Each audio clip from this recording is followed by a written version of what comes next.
signal, please, from them?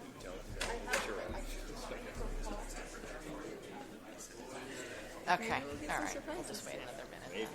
This is my first one.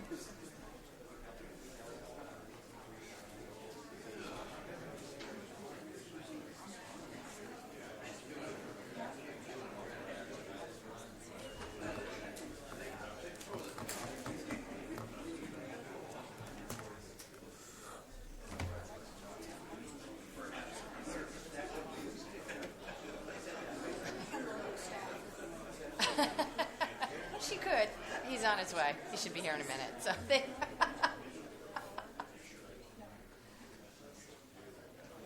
I would feel very comfortable.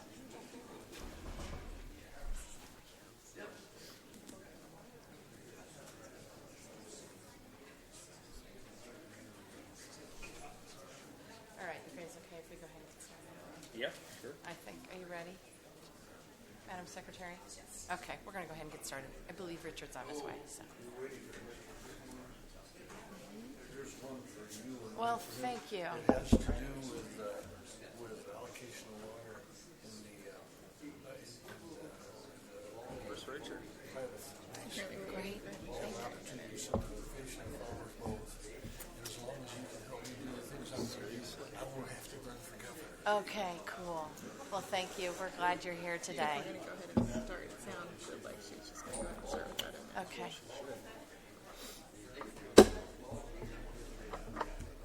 Good morning, everyone. We're going to go ahead and get started. Welcome to your August 10th, 2015 State Land Board meeting. I'd like to turn it over to Director Abrams. Good morning. Thank you and good morning to the State Land Board and the people who've come to participate with us. For the record, my name is Mary Abrams and I'm the Director of the Department of State Lands. I'm not sure your mic is on. Okay, how's that? Better. Okay. Can you all hear in the back? Great. All right, thank you. We're going to start with the consent agenda, and the first item on the consent agenda is the minutes from the June 9th, 2015 Land Board meeting, and we are requesting approval of those minutes. The second item on the consent agenda is a request for approval to initiate rulemaking related to the placement of renewable ocean energy devices in the territorial sea. And that's the only two items we have on the consent agenda. Thank you. Do we have a motion? Governor, I move adoption of the consent agenda. Treasurer Wheeler moves adoption of the consent agenda. Any discussions or any questions? Any objections to that motion? Hearing and seeing none, so ordered. All right. So we're going to move on to the informational item that we have that is just a summary of our legislative actions that we took during the 2015 legislative session. We've been keeping you updated as we've gone along through the session, but we wanted to wrap up as the session is over now and the governor has signed all the bills. We wanted to wrap up where we what the end result was for this past session. So first of all, you all approved the department taking forward 5 bills that ranged among topics from the wetland mitigation work that we do, fees for utilities across some of our easements, amendments that needed to fix language that had been inadvertently changed in past legislative sessions, and some work on our submerged lands. So all of those were approved, as well as the budget bill that went through for the department. So that was a good success for the bills that you were interested in seeing move forward from the department. I also wanted to spend a few minutes talking about some of the other bills that were related to the work that the department does and what happened and how that will affect our work going forward. So the first bill that I want to mention is one that we came to you last meeting in June concerning, that was the Senate Bill 912, and we came and asked for approval to start rulemaking that would, if this bill passed, help implement the changes in state law from the bill's action.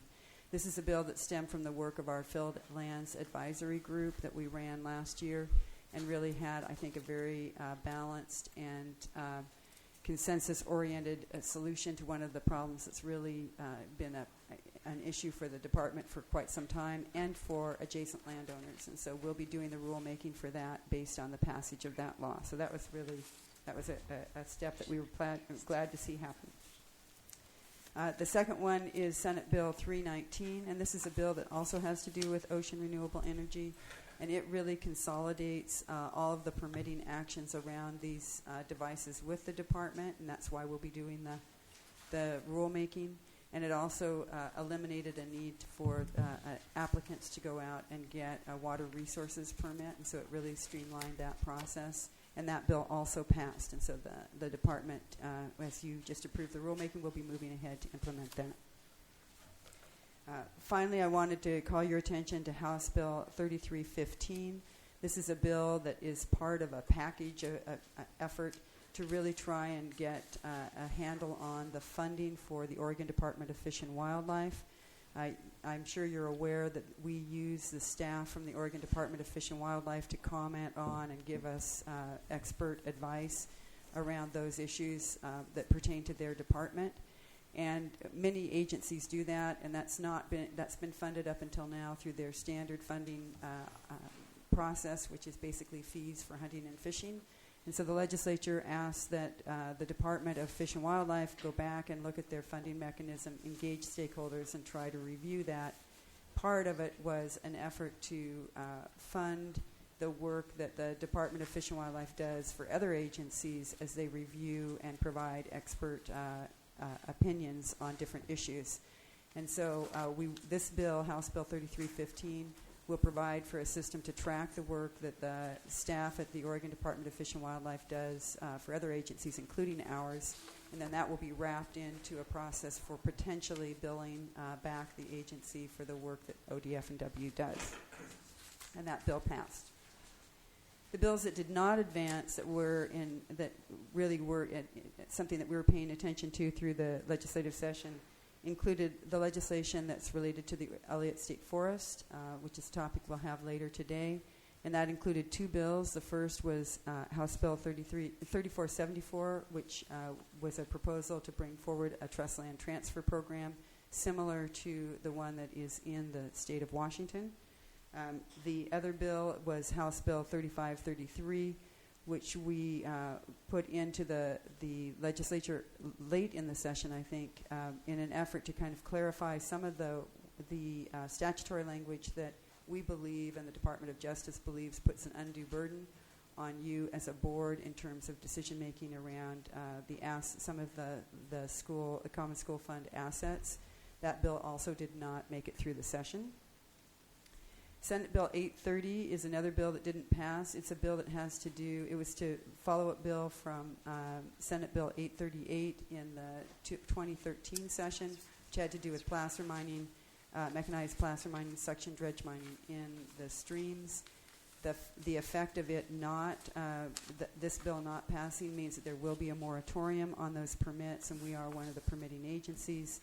And that moratorium will go into effect the 1st of January in 2016. So that will have an impact on our work.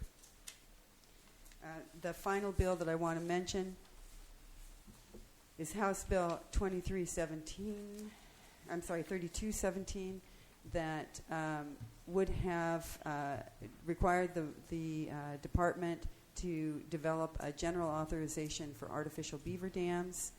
We worked closely with the committee that was interested in this bill.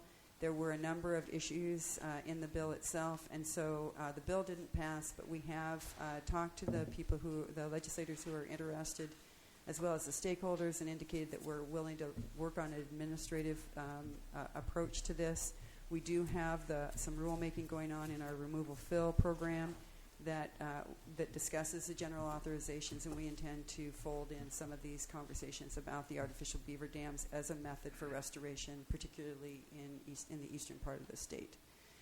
So with that, that's really not that there weren't other important bills out there, but it was a busy session, and that's really the summary of how we came out as a department with the work that we do at the end of the legislative session. So with that, I'd be happy to answer any questions that you might have on that informational topic. Questions, comments? Apparently there are none. with that, then I will move on to our one action item, which is the Elliott State Forest. I want to start this item by just giving a brief introduction and then turning the microphone over for public comment before coming back and giving the final staff report on the agenda item. This agenda item has us returning to you with the final report for the Elliott Alternatives Project.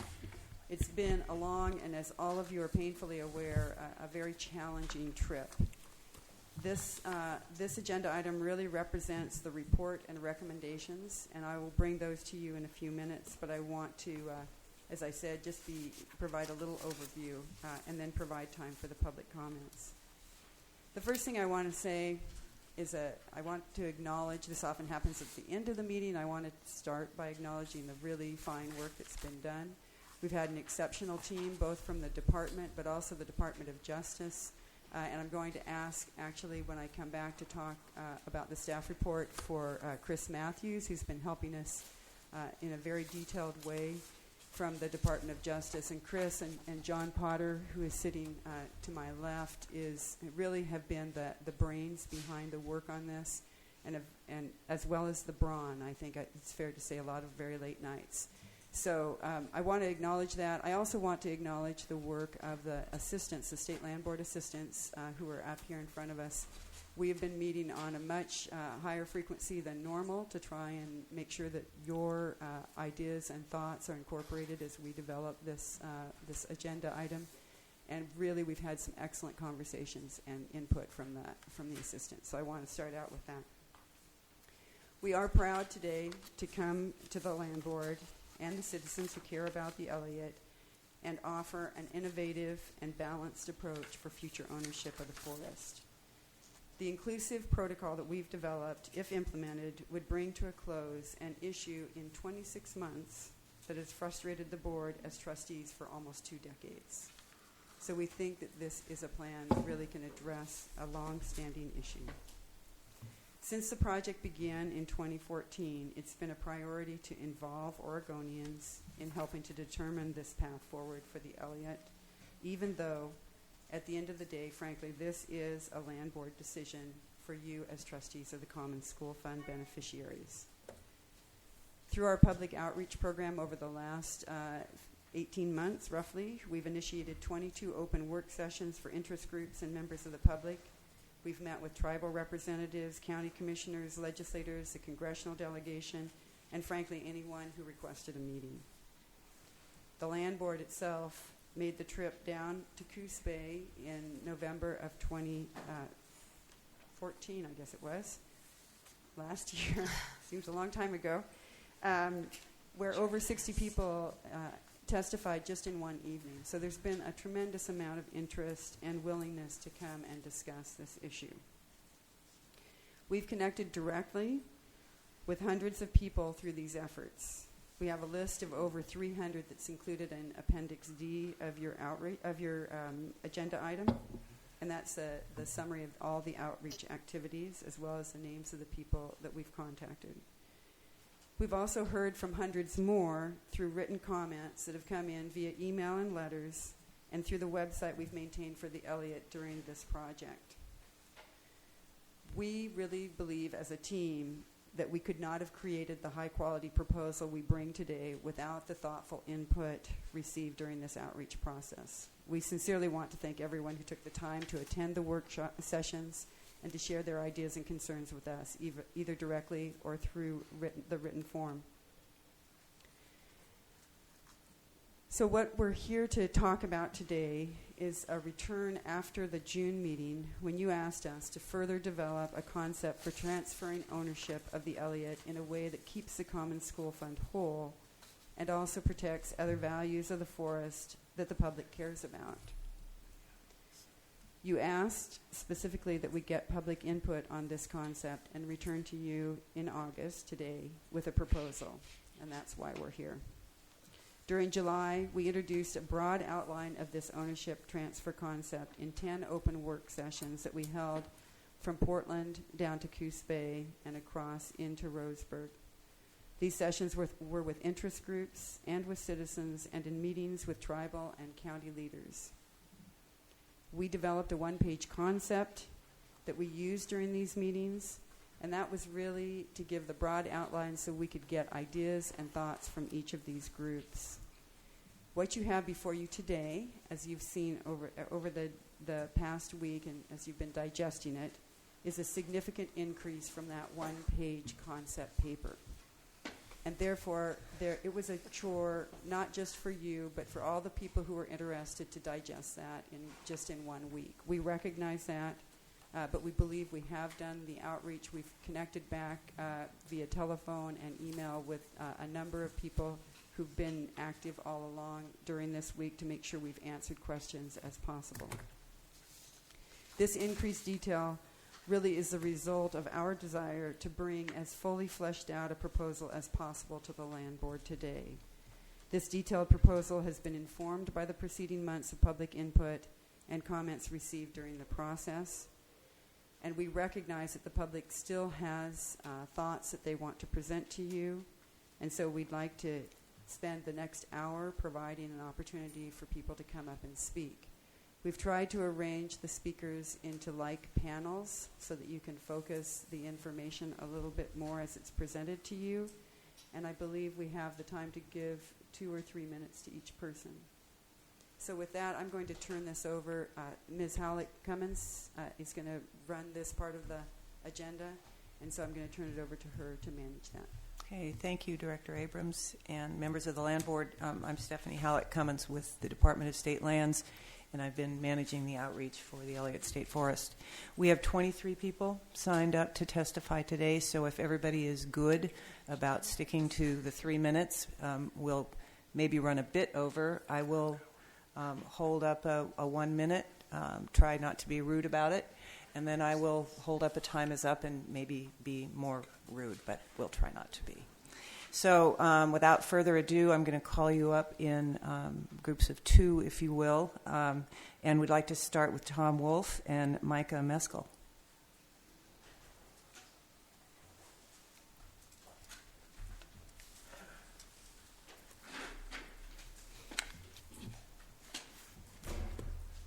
Good morning and welcome. Governor Brown, board members.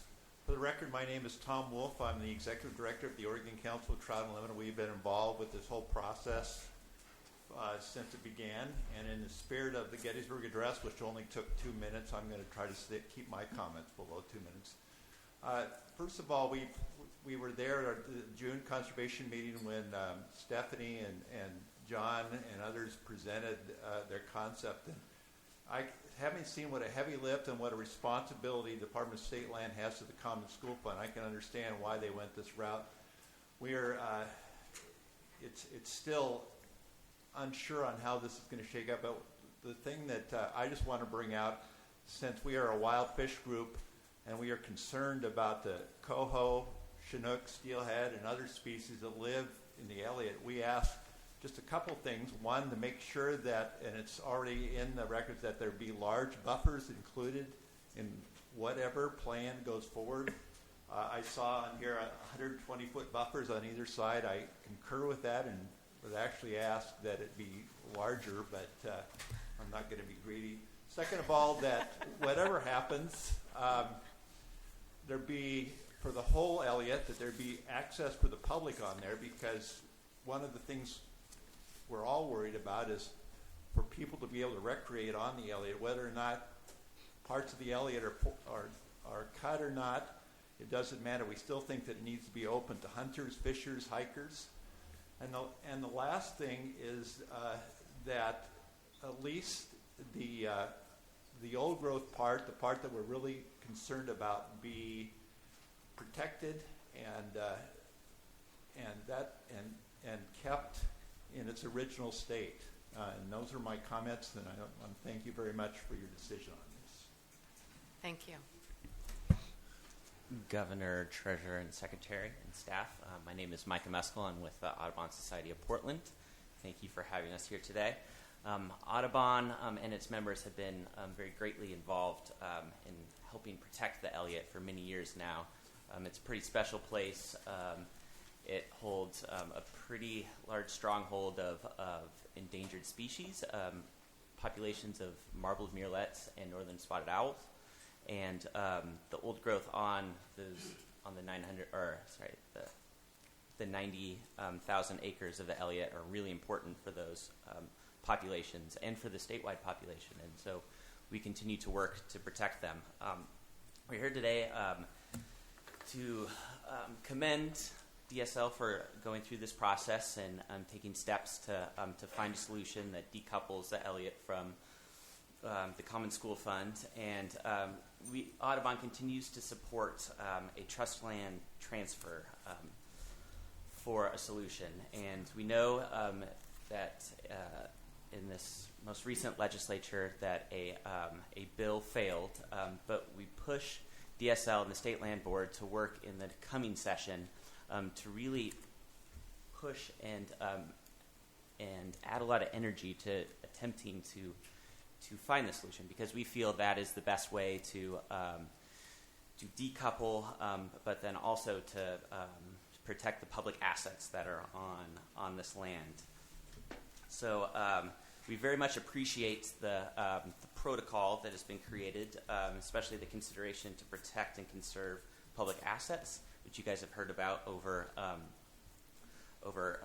couple of years now of testimony. We believe the 50% recreation access is good, but it needs to be what needs to be included is 100% public access, both to oversee potential logging, but also just to provide access. The local jobs requirement is great, but we think a ban on raw log export could really help bolster that, adding to the local milling economy. In regards to the 25% mature protected, mature forest protection, we think that's inadequate. We think that you really have to focus less on the percentage, but more on what the forest is providing. And the mature and old growth really provides great habitat, critical habitat for marbled murrelets and northern spotted owls. So we really think that you need to protect all suitable habitat for marbled murrelets and northern spotted owls. As Tom mentioned, the riparian buffers, the 120 is decent, but I'm going to be greedy and say that it needs to be closer to the Northwest Forest Plan requirements, 300. And Micah, can you get I'll close? wrap it up. And we think that is because it's a huge asset for the state, the fisheries that come out of that Elliott. And we think, especially as we're seeing statewide stream temperatures and river temperatures are raised to levels where it's killing salmon, we really need to protect that public asset. And so, again, we hope that that DSL and the State Land Board does their due diligence next session to help pass a trust land transfer bill and find a solution that protects our public assets. Thank you. Thank you. Any questions for the panel? If I may, Treasurer Wheeler, Governor, go ahead. Could people, when they're using the term old growth, define what they're meaning? Because sometimes people use that in different contexts, and just help me as I'm keeping my tally if people could more clearly define what they mean by that. What I generally mean by old growth, and I think, and I'm trying to think the exact terminology, it's trees that are older than 120 years. And maybe that year might be off, but yeah, generally it's trees that are older than 120 years. Okay, thank you. Appreciate it. I would go a little younger, just because we have such a such a lack of this type of habitat in the state, and I would go to 100 or even 80, because these are very complex stands that have a variety of age groups, and I think we need to continue to grow those strongholds. So 80 would be mine. Thanks. I appreciate it. Thank you, Governor. Thank you very much. Okay, could we have Grace Pettigrove and Amanda St. Martin, please?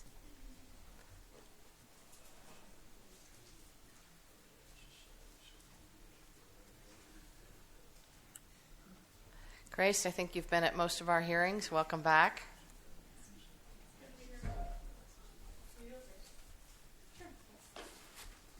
My name's Grace Pettygrove.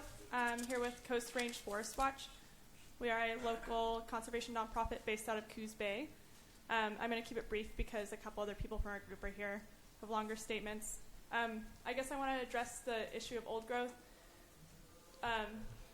I think that part of the issue and conflict here is that you might hear a lot of the conservation groups that come here use the term native forest or never before logged forest. Because when we're talking about the Elliott, we're talking about a burn area from about 150 years ago. What we'd all like to see and what a lot of people are not willing to compromise is on the logging and especially clear cutting of never before logged forests, which in the Elliott is almost half of the forest.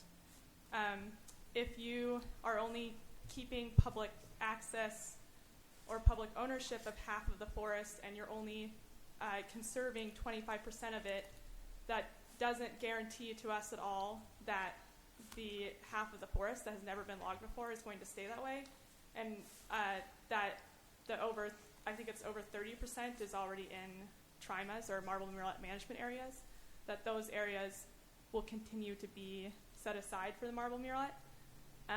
And I will say that, like, our organization, we survey every summer. We have a volunteer survey group that goes and monitors timber sales, active timber sales that are happening in the Elliott State Forest.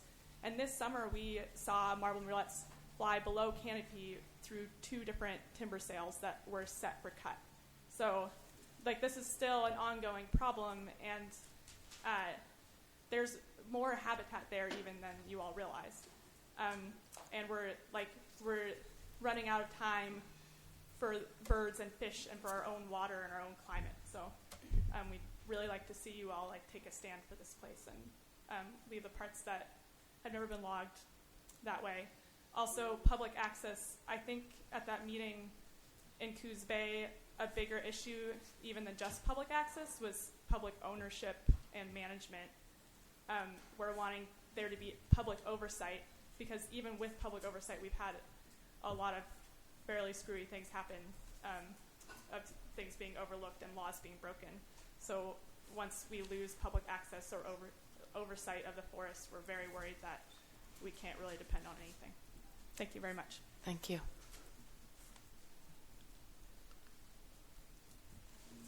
I'm just going to read from this thing. My name is Amanda St. Martin. I live at 93680 Easy Lane in Coos Bay, Oregon. I'm a certified marble murrelet surveyor and a volunteer with Coast Range Forest Watch. I have a few concerns. I have lots of concerns, but I have a few that I'll talk about the latest proposal document for transfer of ownership of the Elliott. First, the suggestion to keep as little as 50% of the Elliott public demonstrates a clear lack of consideration for the actual public sentiment that we've been giving you all for over a year, and for many years before that. This is one of the only places with mature native forest left in the entire Coast Range. There's only about 3 to 5% of native forest left in the entire world.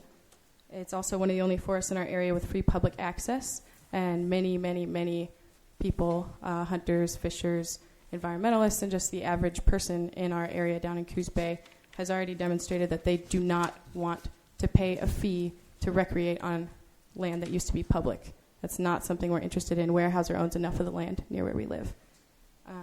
Furthermore, the suggestion to protect only 25% of older forests is arbitrary. That's not really based on any numbers that exist in science. About half of the Elliott contains mature native forest, and about a third of the Elliott is already recognized threatened and endangered species habitat. So handing it over with that idea that only 25% of it should be protected is basically passing the buck on the threatened and endangered species issue. And private timber already has demonstrated many times the lack of adherence to Endangered Species Act guidelines. So I don't think that the issues will be properly addressed or responsibly addressed in the hands of private timber. Also, the Pacific Seabird Group Protocol on Surveying for the Marbled Murrelet states that any forest stand containing one or more suitable platforms should be considered potential habitat, and there are hundreds, if not thousands, of acres of the Elliott that contain those platforms that I've seen with my own eyes that are either unsurveyed and or unprotected, and so you're handing over a lot of potential legal problems by not dealing with those things and not researching them accurately. So this is a chance for the land board to begin mending its broken relationship with the public, and I think you should act the way that the public has already asked you to, instead of in the interests of corporate timber, obviously. The solution to the problem has been pretty simple, and we've been telling you for years. Decouple school funding from timber receipts, reinstate timber harvest tax on big corporations in the timber industry in Oregon, and keep the entire Elliott State Forest public. Thank you. Any questions for this panel? Thank you both very much. Janet Moore and Josh Laughlin, please.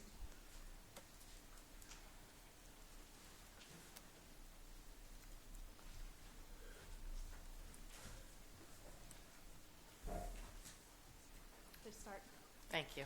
Hi, Jeanette Moore. I'm a Coos Bay resident and parent of a public school student there and volunteer with Coast Range Forest Watch, though I speak for myself.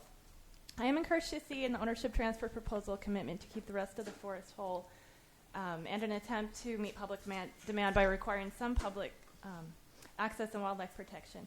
I am wondering, of the 25% of the older forest that is to be protected in the protocol, if this protection will be permanent for specific areas or if those areas will simply be on a longer harvest rotation. That's not made clear. But protecting 25% is too low. As has been said, a third of the Elliott is already managed for marbled murrelet habitat, and that is expected to grow as surveys continue, hopefully. And over 50% is this native forest that grew back naturally after the Great Settlers' Fire of 1868 and has never been logged. These native forests are immensely more biologically diverse than any land that has been compacted by clear cutting, sprayed with herbicides, and replanted to a monoculture. Given the current biological diversity crisis facing our planet, we can't afford to lose any more native forests. I am in favor of rejoining the Elliott with the Sayusla National Forests because they are managing for watershed restoration and old growth. They are not clear cutting or using herbicides, and they are not being sued. Furthermore, the Sayusla is interested in regaining ownership of the Elliott, which is the largest intact block of non-federally owned mature forest on the Coast Range.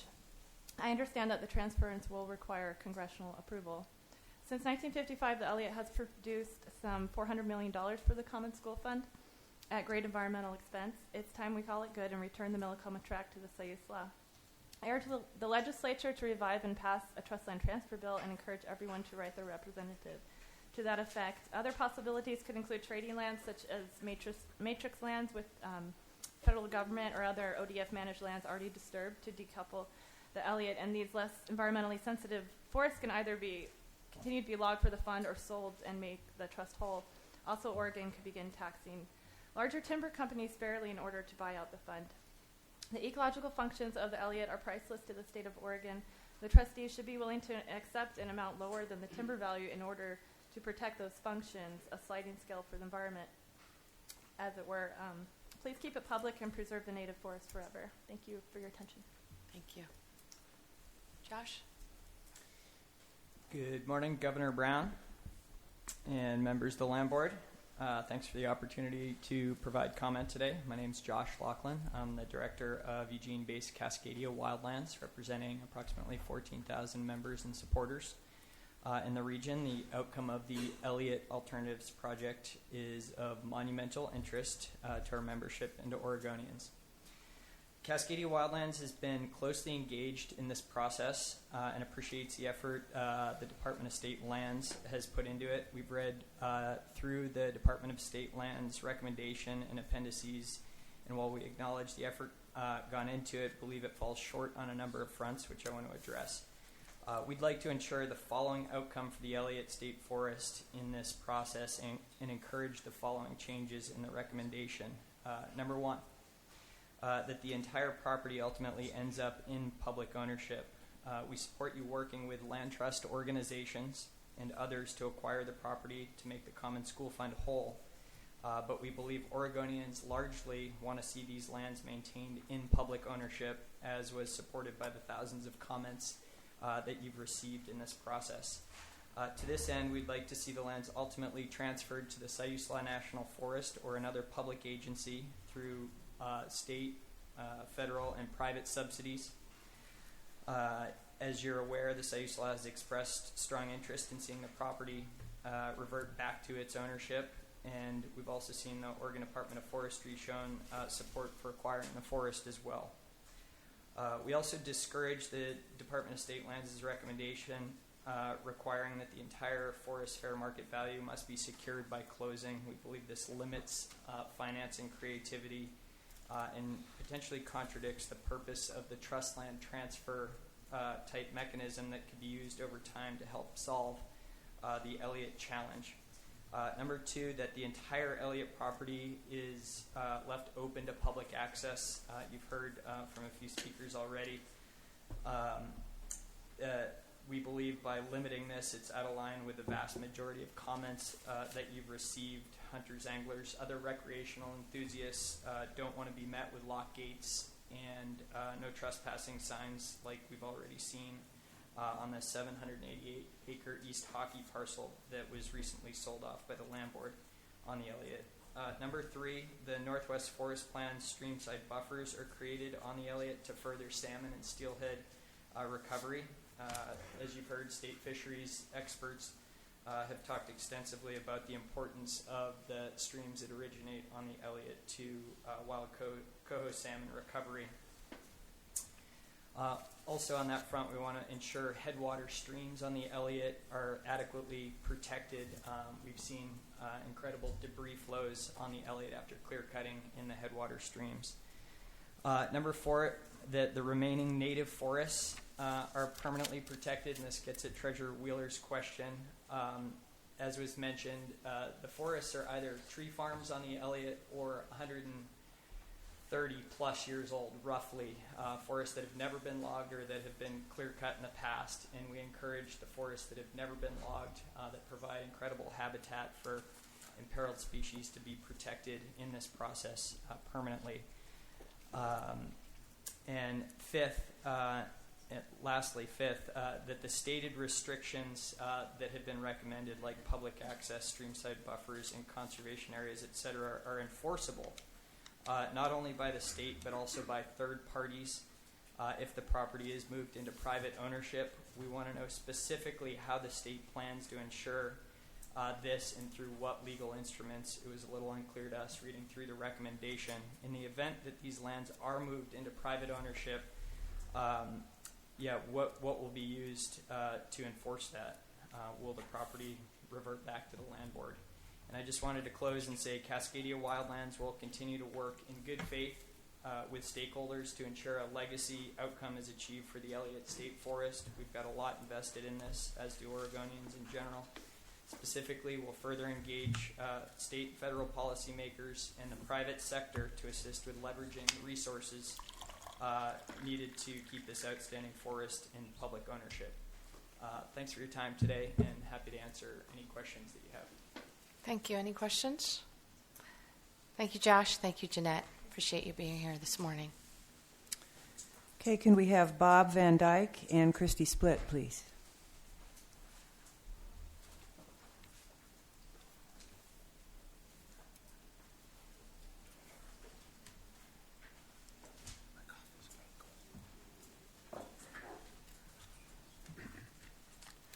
Thank you.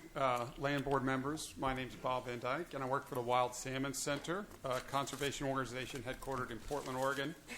Thanks for the opportunity to testify. Before offering my comments, I wanted to note the very high quality of the materials presented to you today. I thought they were exceptionally well organized and clear, and really are testament to the excellent work by DSL staff. So I think you've been well served there. We've got some concerns about the recommendation to sell the Elliott, in that it could lead to some higher risk for salmon habitat. And I guess I'll try to explain why. In past meetings, we've supported a two-pronged approach, that is an HCP together with trust land transfer legislation, because we see an HCP is not going to get the revenue that the land board wants. So we think over time supplementing that with something that slowly decouples the conservation elements would be a desirable path to follow. And we're disappointed not to see an emphasis on the trust land transfer legislation in the materials today. We hope you consider directing staff to continue with that regardless of the other efforts on a potential sale. Regarding the streams, we're pleased, of course, to see the 120-foot buffer recommendation for salmon and steelhead streams, the material. And this seems to line up with a process that's going on in the Board of Forestry to meet the Clean Water Act's Protecting Cool Water standard, where 120 feet seems to provide most of the protection for warming and wood that's needed for salmon streams. Our issue is that salmon streams are, of course, affected by many things that happen upstream of where the salmon are actually present. And this recommendation doesn't seem to address that. It seems to just address the streams where the salmon are present. So example, streams with fish, cutthroat trout that are upstream that provide cold water, streams without fish that provide wood, that are on steep slopes, activities on steep slopes and road building. We'd like to see a baseline set of standards there that are similar to the ones we have in effect now. That would give us a greater confidence on the watershed approach. 1 minute, thank you. So looking forward then, we see that there are some really possible desirable outcomes that could come out of this, depending on the kind of proposal that comes forward. And we know that there's some conversations we've been party to about carbon being potentially part of an overall solution. I just close by saying that we'd especially urge the department not to take off a kind of long-term decoupling approach. That is, there may not be a proposal that gets you everything you need now. There may be something that's got trust land transfer legislation that over time and through legislative sessions can provide money through bonding or other methods to get us to where we want to be, while also providing sufficient revenue or logs on the forest. Thank you. Thank you. Governor, Secretary of State, Treasurer, staff, everyone in the room, thank you so much for your time and continued attention to this matter. I know it's been a long and frankly arduous process, I'm sure. I want to start by just saying how much we appreciate the really stellar work of Stephanie Cummins, John Potter, and Jim Paul. I imagine there's people behind them, too, that I don't know that have also done really great work. They've had a wide open door. They've led a top-notch effort. And I think further, the materials that they produce, the conversations they lead, are some of the best I've seen in a decade of working in Oregon politics. They are really doing wonderful work. And I know that your leadership and that of the Land Board Assistants has also contributed to that. So just really thank you. And I also just want to remind everyone that the Elliott State Forest is a priority. Protecting the Elliott State Forest is a priority for the Oregon Conservation Network, which is why you get to see me pretty much every time you meet these days. I just wanted to kind of echo and make sure that it was clear the items on which there was agreement by the members of OCN in testifying today. We'd hope to see in any sale a few things that are not required by the proposal brought forward today. One thing, hopefully it's very clear at this point, we'd hope for public ownership of the whole forest. We'd like to see 100% of the forest open to the public for hunters, anglers, hikers, other uses. And finally, we'd like to see all of the remaining old growth protected. One thought, just as an observer, if you know what I do, you know I organize a whole bunch of environmentalists. That keeps me pretty busy, and it's hard for me to delve into the policy. So just know that I kind of float around at the big picture level. And one thing that I noticed is that the proposal brought to you today suggests that various groups that don't generally agree on much get together and come up with a proposal for moving forward. But by the same token, these same groups have been kept separate throughout the process that's been led to put together today's proposal. In fact, we're even testifying separately. It's going to take really strong and bold leadership to bring together these varied interests to come up with a plan. I wish I could do it. I wish I wouldn't be laughed at for trying, but given my position, that's the case. So I'm hopeful that somebody, and I don't know who, and maybe you have ideas, maybe it's one of you, I don't know, will step up and lead an effort to really bring these groups together, to see if we really can come up with a solution and think creatively and talk to people. I mean, we have some of the folks in the conservation community reaching out to people with capital in the Silicon Valley and Oregon, throughout the country, really to try to see what we can come up with. But like I said, I think it really will take somebody bringing everybody together and getting really creative to find a solution. I just want to say also something that I think also has been pretty clearly stated by all of the OCN members testifying today is that we still have hope for a trust land transfer process. There's going to be a panel at the Coastal Economic Summit on this topic being led by Senator Arnie Roblin. I think he's the kind of person that's able to bring people together to make a deal. And if we do see a trust lands transfer program move forward, then I think it might make things a little bit strange with the proposal today as far as kind of the deadline for getting everything sorted out. So I just wanted to bring that up. I think there is room for that solution, and I don't want to see the door shut to that. And finally, we really do hope to see the federal and state governments brought together into a solution to keep the Elliott public. We want to see adequately protected habitat and clean water. And as Oregonians, not just conservationists, we also want to see the Common School Fund held whole, see economic potential in rural areas. So, we're all trying to get to a good place together, and I'm hopeful that with some bold leadership we can make it happen. Thank you. Questions? Thank you both very much. Okay, Rhett Lawrence and Maria Farinacci. I hope I pronounced that correctly.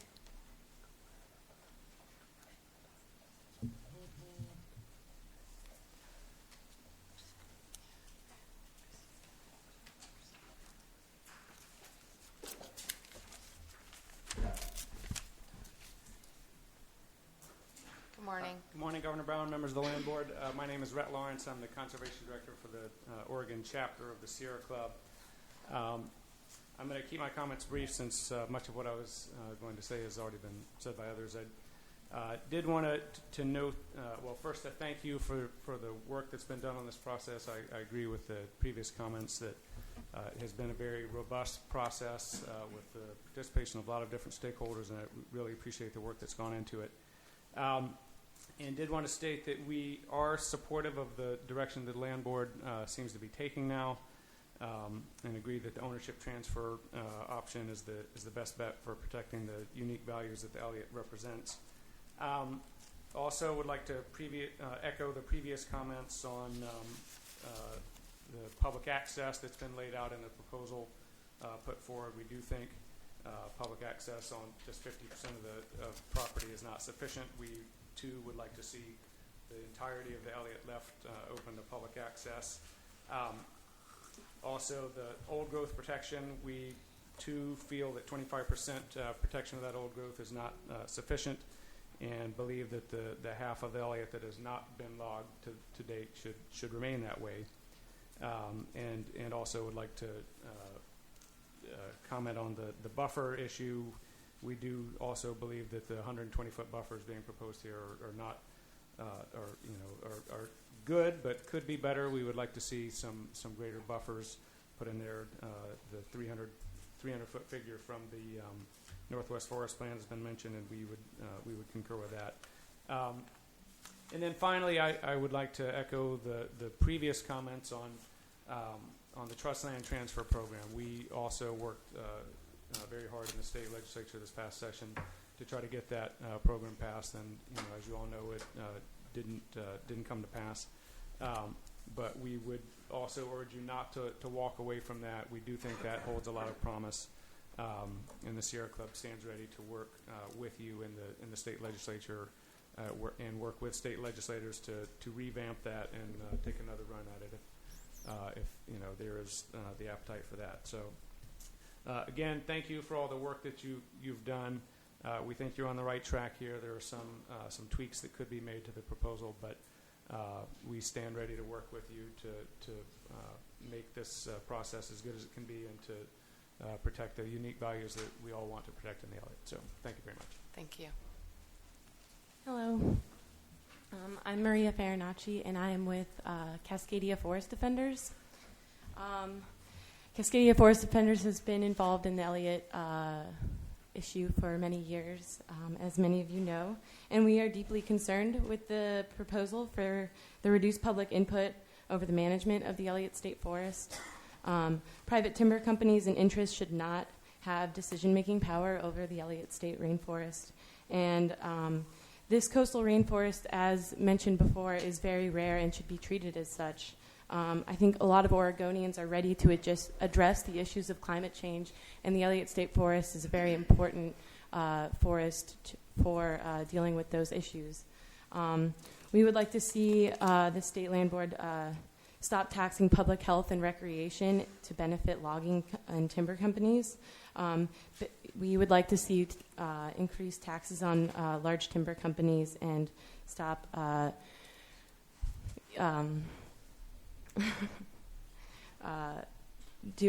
stop benefiting timber companies over the public interest.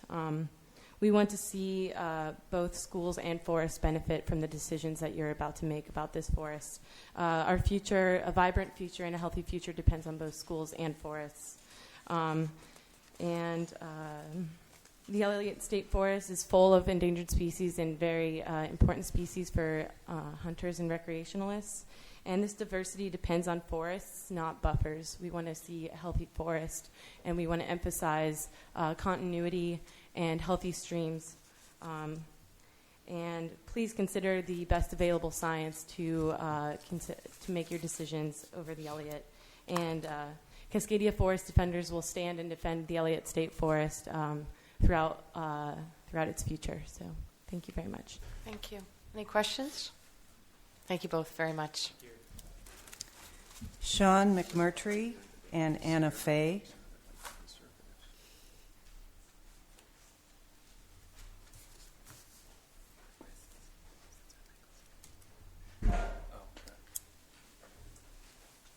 Good morning. Welcome. Good morning.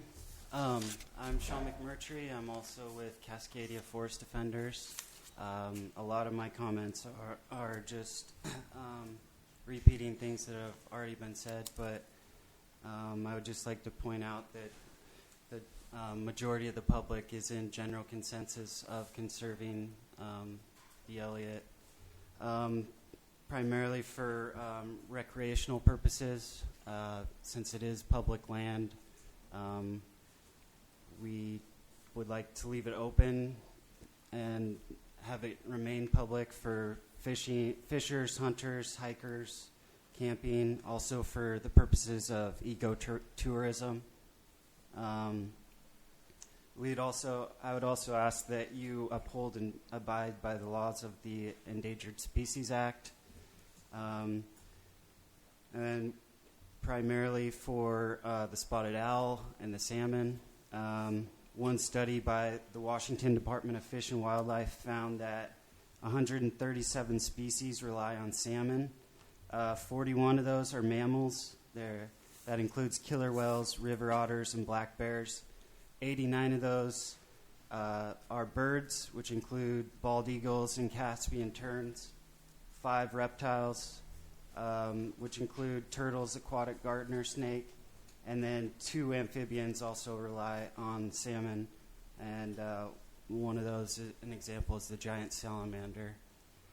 1 minute. Okay. I would also ask that as an alternative, we switch towards, instead of logging, we switch towards hemp farming as alternatives for paper, clothing, to create jobs. I think that's all a viable alternative to help conserve the public lands and also maintain an economy and an economic infrastructure. So Thank you. Thank you. Hi. Hello. Hello and good morning, Land Board. My name is Anna Fay. I'm an environmental writer and I live in rural Oregon in the base of the Cascade Mountain Range. I've been to a few meetings, and so I'm going to just reiterate a little bit of what has been said before and what I've said before in the past. I definitely am all for decoupling the Common School Fund from the timber industry. I feel like the public and the recreationalists have no monetary gain from this decision, yet the timber industry does, so it's a little bit unfair to have us as a balanced weight. Also, I would like to see that clear cutting be banned in Oregon as a archaic old practice that has no understanding of biological diversity or ecological forestry.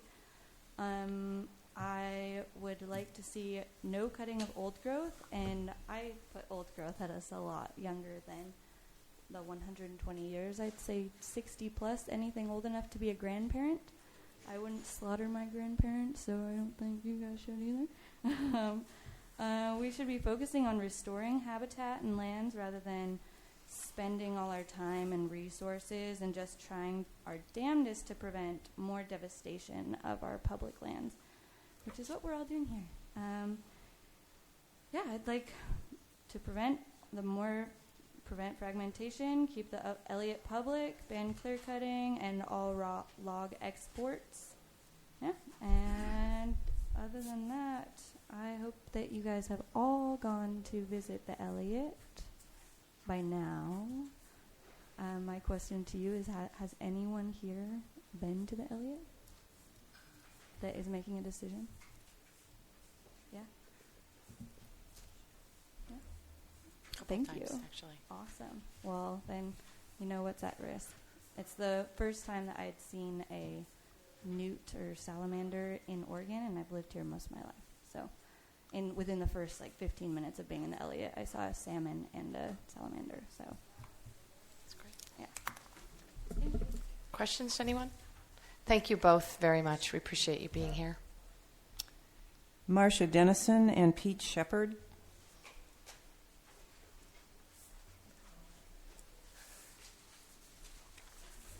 Yes,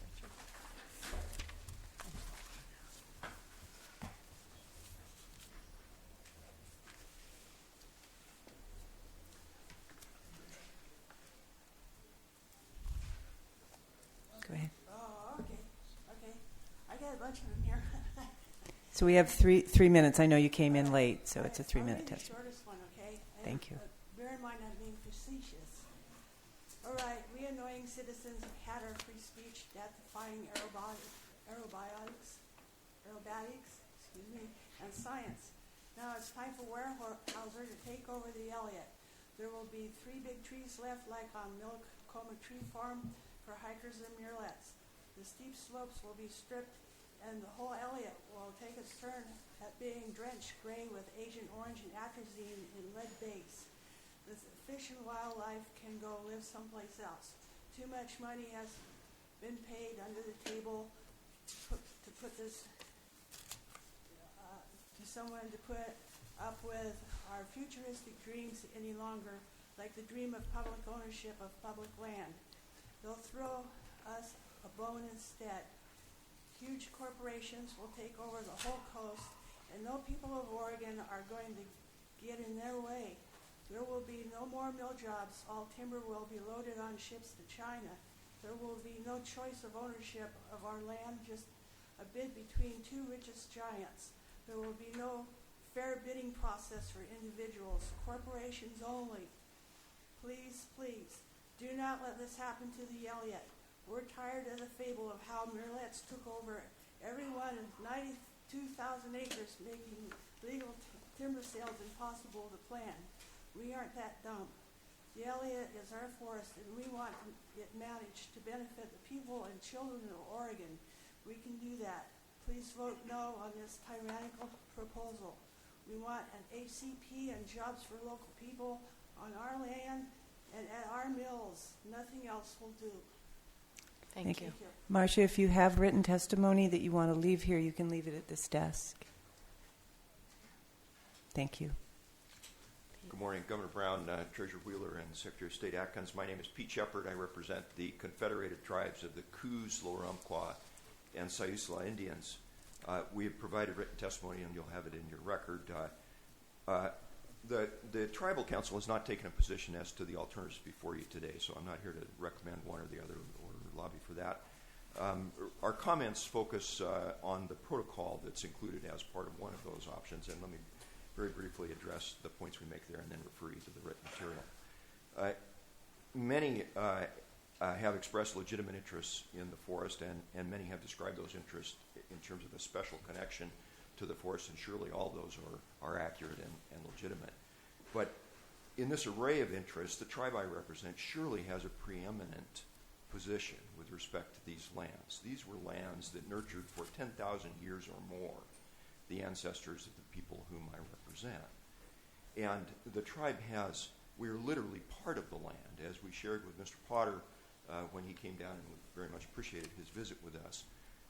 The ancestors of a current tribal council member are buried in the forest that you're discussing. The people of the tribe I represent have never abandoned their interest or claim to these lands, and they remain vitally interested in the decisions that you make and the disposition of that property. And so it's in that spirit we offered comments on the protocol. And the first comment, as you might expect given my introductory remark, bears on the question of the adequacy of surveys of the cultural and historical and spiritual sites that we're quite confident exist and have not yet been identified within the forest. For, in the opinion of the tribal archaeologists, there's not yet been a thorough, comprehensive survey of those sites within the forest. And so that's an issue of concern for us in relation to the protocol, because we want to make sure there's time to complete that, which we think is necessary in order to proceed with disposition of the property. I'll briefly mention three other comments so as to defeat the Indian nickname that I've been given by a tribe, which is Long Wind. And I will not do my best not to break, not to satisfy that description. So the next comment involves protecting the tribe's interest past transfer.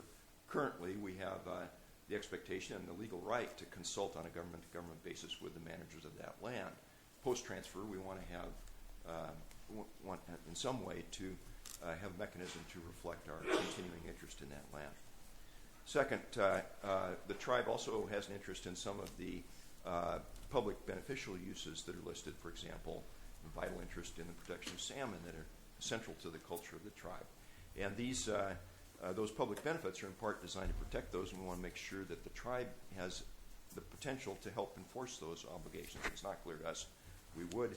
And finally, there are a couple of features of the protocol that the tribe believes may limit the options, the variety of options that we and perhaps others could bring to you if tribe hasn't decided to be a participant. But if we did, we think there are a couple of the elements of the protocol that might limit the variety of the options that we or others might be able to present to you. So I'll rest there, and I didn't get the final T. Thank you. Pete, could you give us some examples, specific examples of what you're talking about in terms of the protocol that you had concerns about? Governor, with respect to the features that might limit your options, one that's identified in our comments is the as-is requirement. So what you're communicating to the buyer is that the state will not make any of the warranties that a buyer of land ordinarily gets from a seller of land. And that may have implications. It may not be what you intend by that language, but that's what it seems to say on it. It's literally read. And so for an ordinary land transaction, what looks to you like a cash transaction from your end is going to be a finance transaction from the other end, and that's going to mean that whoever's putting together the proposal is going to have to figure out what kind of collateral the lender is going to be able to enjoy, and that's in turn going to depend on such basics as, does the state really have title to transfer the land? In an ordinary transaction, that would be a warranty with limitations that the seller might make. So that's one of the concerns in the terms of the protocol that might affect the value. So that's one. I guess I would say that's the principal one with respect to the elements of the protocol that might affect value. Thank you. Very helpful. Other questions? Marcia, Pete, thank you both very much for being here. Okay, Jen Haynes and Peggy Lynch.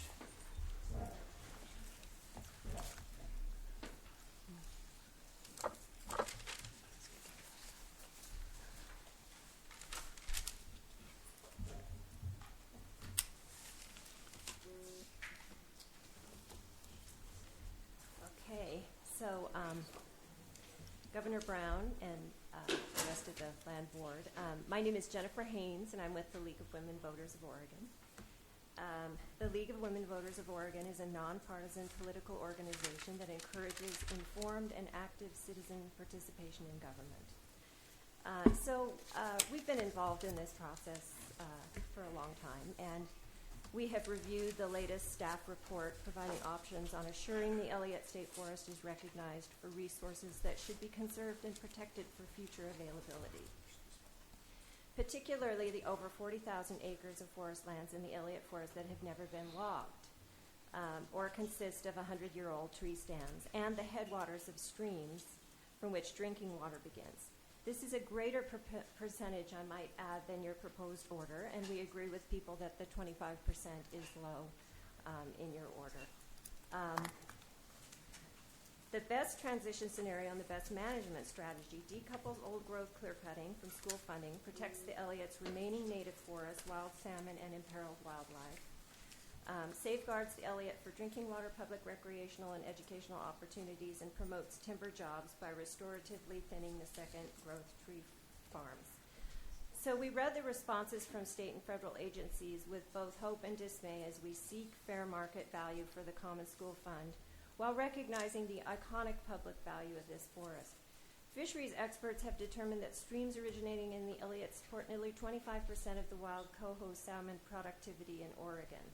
This underscores the need to safeguard the forest, which in turn protects the water quality critical to coho survival and the fisheries industry jobs, which is so important to coastal communities.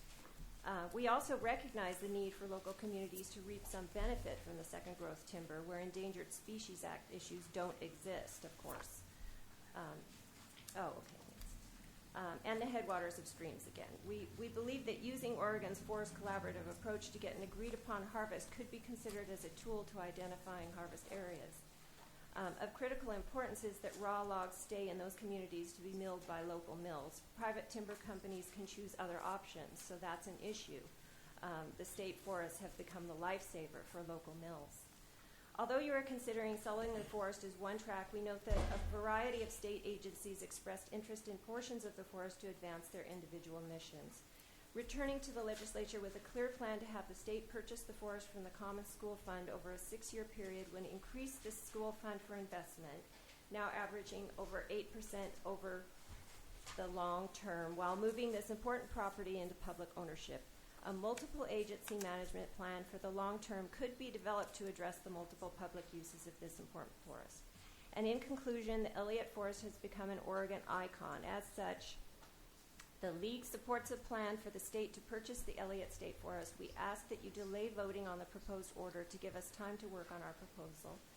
And should you move forward with requests for proposals, we ask that you, as our statewide decision makers, maintain the option of rejecting any proposal brought forward. We stand ready to work with you and others to develop a plan for public ownership of the Elliott. Thank you. Peggy Lynch, League of Women Voters of Oregon, and we just want to say, I will not go forward with the rest of it, but we just want to say that we get the issues of the fact that we need jobs in our coastal area. We also know that we need to decouple the Common School Fund because it's losing money for our schools. But we really believe that financially there is a way to make this work.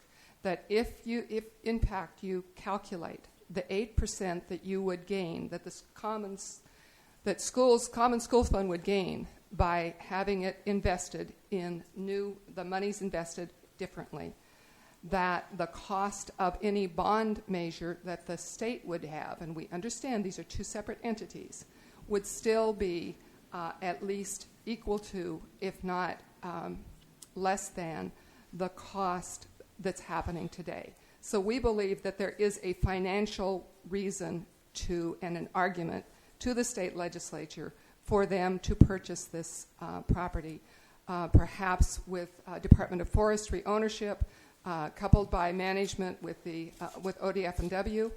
And what we just heard with the tribes, the Parks and Rec District, Parks and Recs Department has a responsibility to cultural issues and can help do that survey that's talked about. So there are multiple agencies that can work together to make this work. And we really believe that that's the best answer for Oregon schools, for Oregon jobs, and for the environment.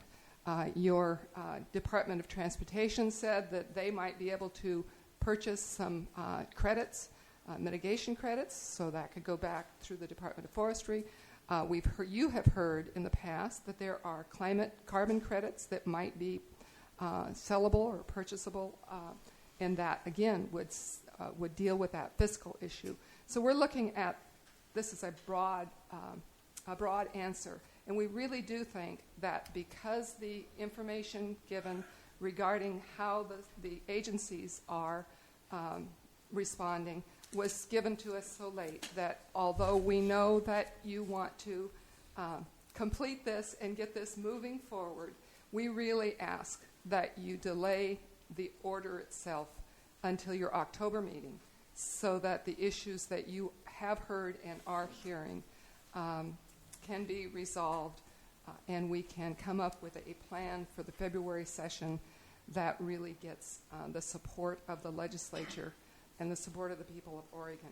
I would remind you a couple of things that in the last number of years, the public has supported by almost 70% both measures 66 and 76 related to environmental protections of Oregon properties. So that, although we have not polled on how they would feel about the purchase of the Elliott, we really believe it's an indication of the public's interest in being sure that we do a balanced, right thing for the Elliott Forest. Thank you. Thank you. Questions or comments? I'm sorry, sir, you're out of order.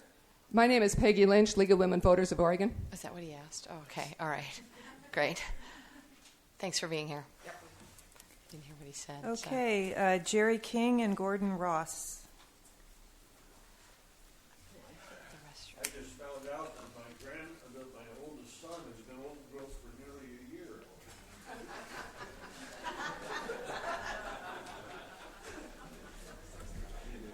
All right.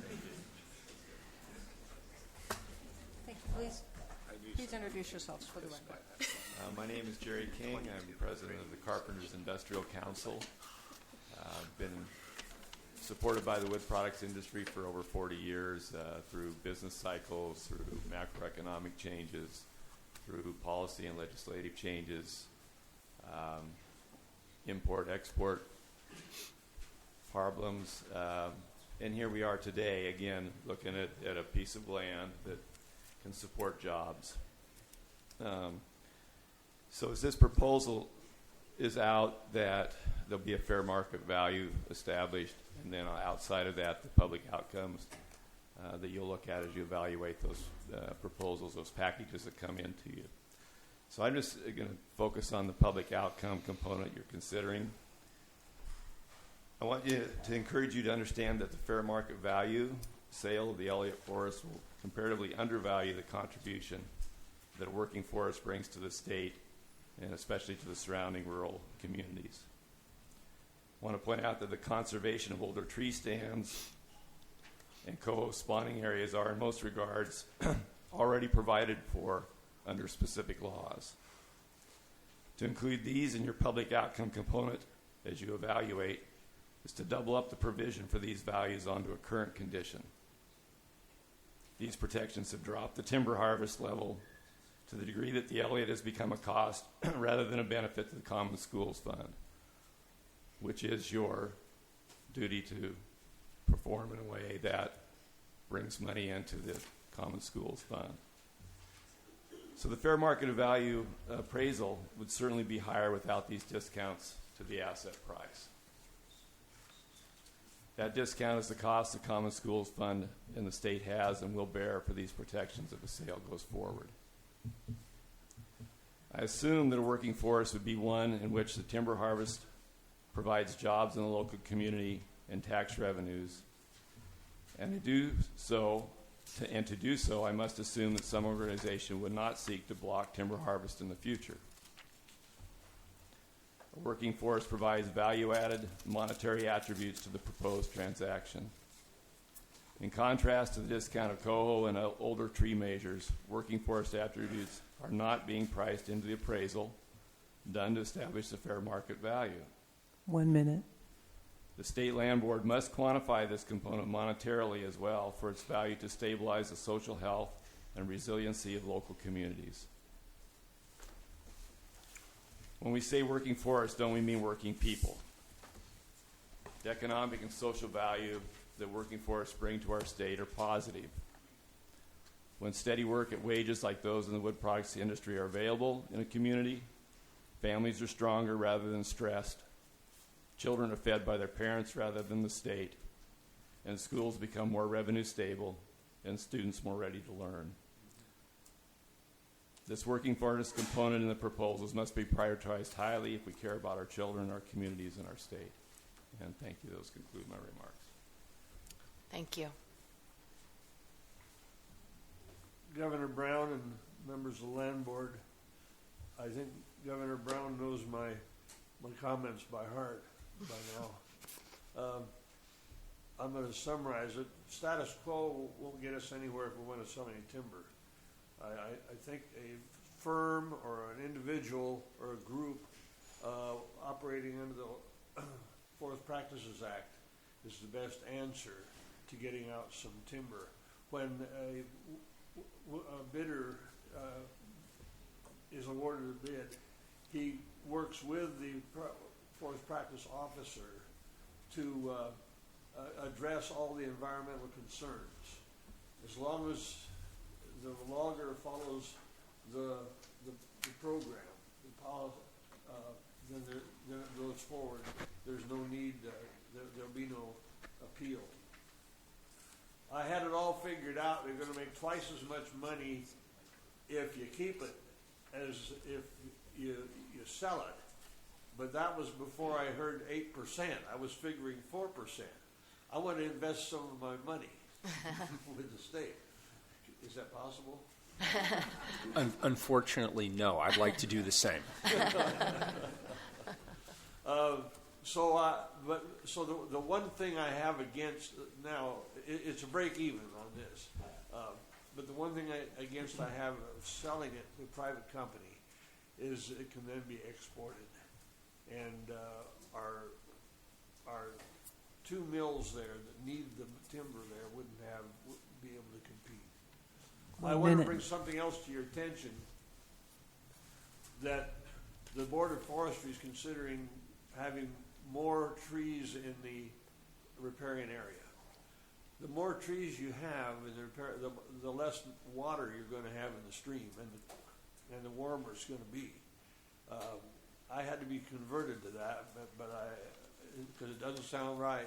It makes the air cooler, but the water, each tree takes up to 80 gallons when it's available out of each month.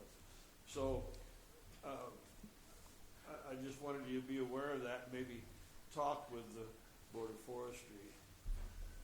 When I saw you read my letter there, I need a phone number that I can call you at. I'll talk to you after. Okay. I have to go. Okay. Just there, and I'll call you next week sometime. Okay. I appreciate that. Thank you very much. We appreciate you being here today. Thank you, both. Good to see you. Thank you. Thank you. Could we have Seth Barnes and David Gould, please?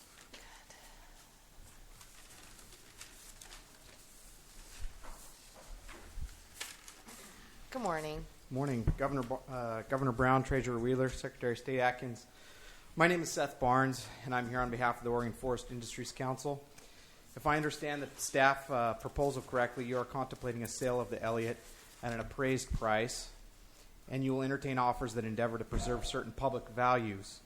While I believe a public auction would more clearly satisfy your obligations to the Common School Fund, it seems likely that you will persist down this path, even over our objection. To the extent that's true, it's important to us that you bear in mind all public values of the forest, not just those advocated by the environmental community.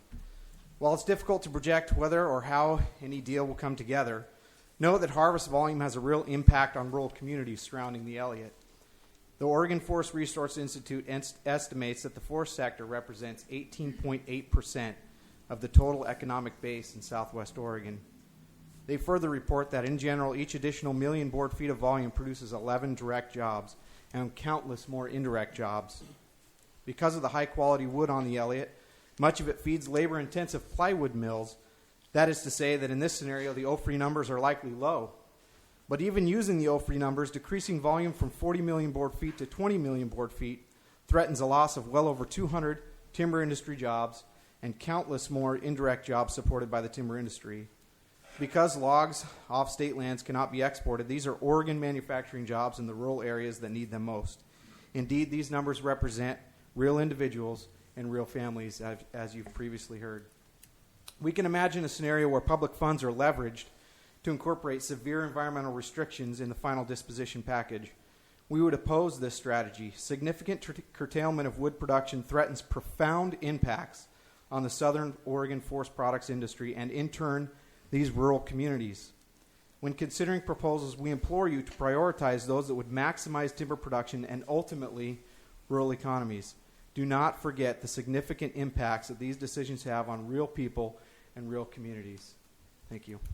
Thank you. Seth, could you provide the number again, jobs per board Sure. seat, please? That's 11 jobs. That's 11 direct jobs per million board feet, and that's in the 2012 Forest Report and Economic Assessment of Oregon's Forest and Wood Products Manufacturing Sector. That was prepared by OFRI. Thank you. I have something I found 2 days ago in the middle of the Elliott State Forest in the West Fork North. It's a trap that a tree had grown into it. I can show it to you later. But my son is working on fish enhancement stuff in the Elliott. That's what we've done for about 10 years now since they started doing that. And I have access to that. I could take you or anybody right down. You could look at the fish and walk in the water, do anything. And I'd like to show you exactly what these projects are doing for the fish. I don't believe the fish people even understand it. You need to look at it deeper than they are. And, water temperature is a big deal, but they don't even talk about it on the back side of the hill. It's going to be cooler. On the front side, you could change the distance from the stream. Well, you could do all sorts of things, but I'd just like to be able to show you some of this stuff. And I do give free tours. You people like to come out there. I'll leave you my number. And the old growth, I keep hearing old growth. Old growth is different to some people. Old growth to me is a tree is 6 or 8 foot in diameter. And these younger trees are not old growth. They just is what you call them, I guess.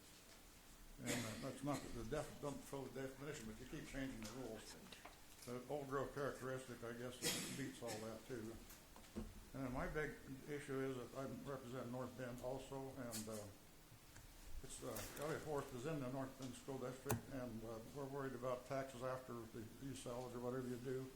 That's a big issue for us. And the other thing I talked about trying to see the Attorney General the other day, and I was unsuccessful mainly because Rob Saxon was who I got told to talk to.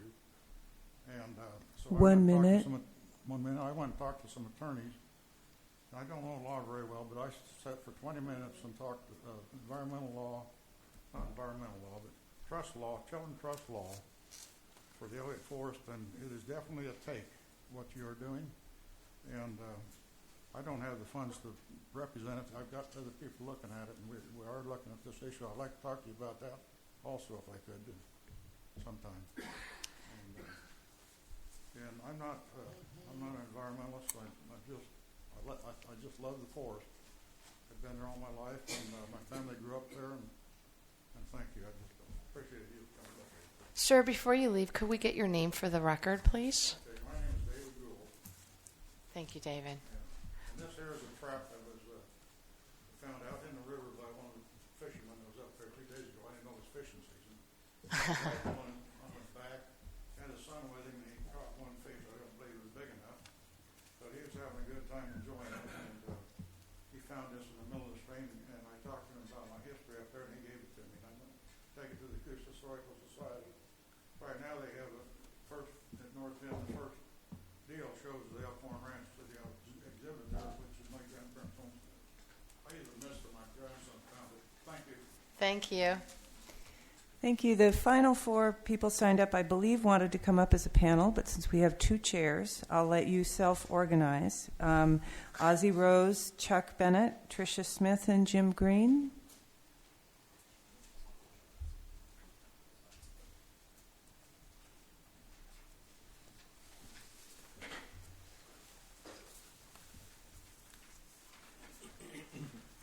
Good morning. If self-organized means if you walk first, you get here first. Other than that, I don't know. Governor Brown and members of the board, I'm here to speak on behalf of the school interest in this debate. As you know, the Constitution gives you the responsibility of acting as trustee for the Common School Fund, and the exclusive benefits of the fund are for the K-12 kids now and in the future. And as you also know, the last 15 years of the fund have not been as productive as prior to that time. From 2000 to 2012, the annual net dropped from 16 million to 5 million. And from the mid-90s to now, the asset value has dropped about 47%. Those are the interest. And by the way, the last 3 years, the net operating was a negative. I think you already know that. And interesting about that for me is I looked at the last 15 years, the actual expense of operating the forest was roughly about $3 million every year. So the loss is totally coming from the lack of production in the forest. Our interest is that you make steps that we don't have continued decline or diminishing of the asset value and the annual production. We've read the report, the proposals. We think that number 3 is the most viable. It sets in process that you ask groups of people representing all the different interests that came here this morning ahead of us, sit down and make this work in a way that benefits the public's interest and the interest of the school districts. It clearly will need leadership. It clearly will be difficult.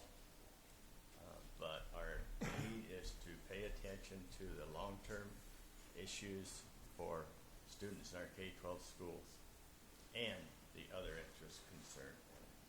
I think the proposal that's number 3 in your book opens the door to force that discussion and make it work. Thank you. Thank you. Governor Brown, members of the Land Board, my name is Chuck Bennett. I represent the Confederation of Oregon School Administrators. Since 1955, the Elliott has produced about $300 million for the school fund.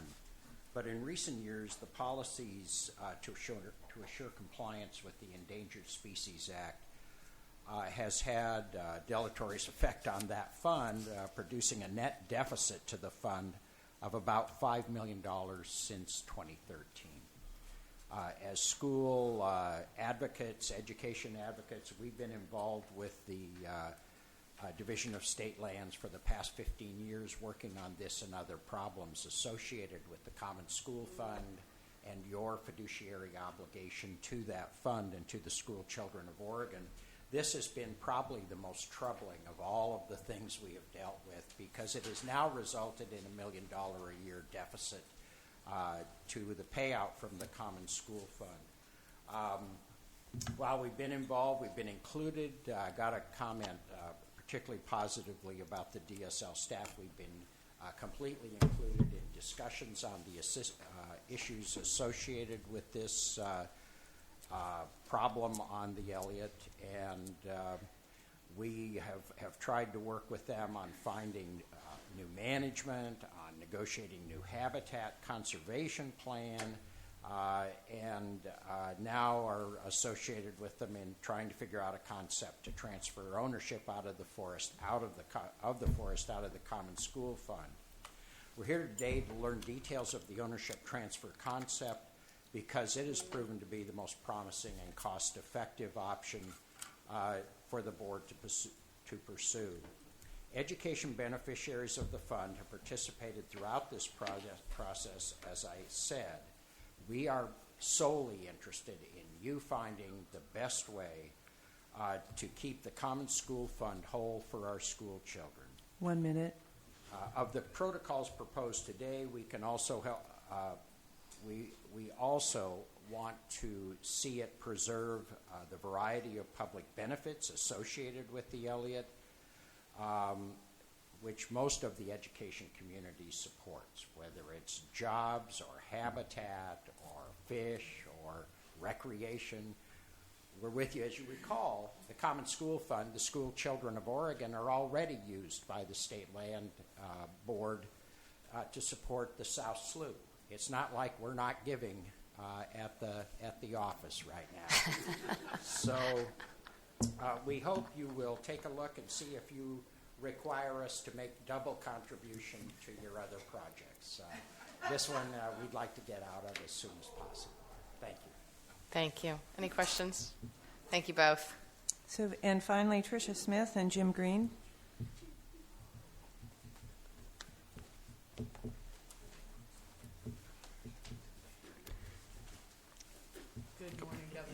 Good morning. And land board members. My name is Tricia Smith. I represent Oregon School Employees Association, the 20,000 educators working in K-12 districts throughout the state, and I'm here to testify in support of the proposal before you with a few tweaks. We have been involved with the State Land Board as a member of the Education Beneficiaries Advisory Group for decades, and we have watched the evolution of the Elliott. In some ways, it seems we're suffering from our success because we have created and maintained a pristine forest that is home to untold species and critical habitat for threatened species. And we did that while, I say we, you did that, I just watched and encouraged. That happened at the same time the Elliott was producing income for the Common School Fund, which it was its purpose. It was a kind of a beautiful thing to see for that brief period of time that it actually did both of those things. We don't see under its current status that it can continue or will return to that place. So we appreciate the Land Board's determination to find a good solution for the Elliott that recognizes what it is and what it can be for today and for the future. And we hope that you will take the time necessary to really work through and think out what those possibilities are. We believe that the staff's done a magnificent job.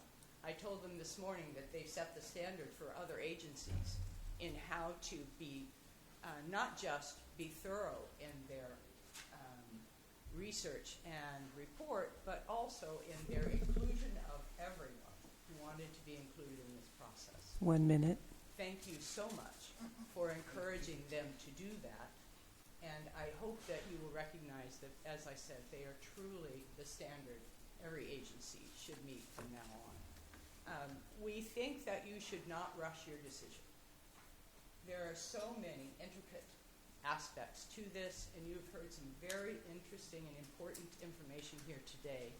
And I think you need to not rush the decision. The other thing that I would like you to consider is one person said today that one of your options should be to say no.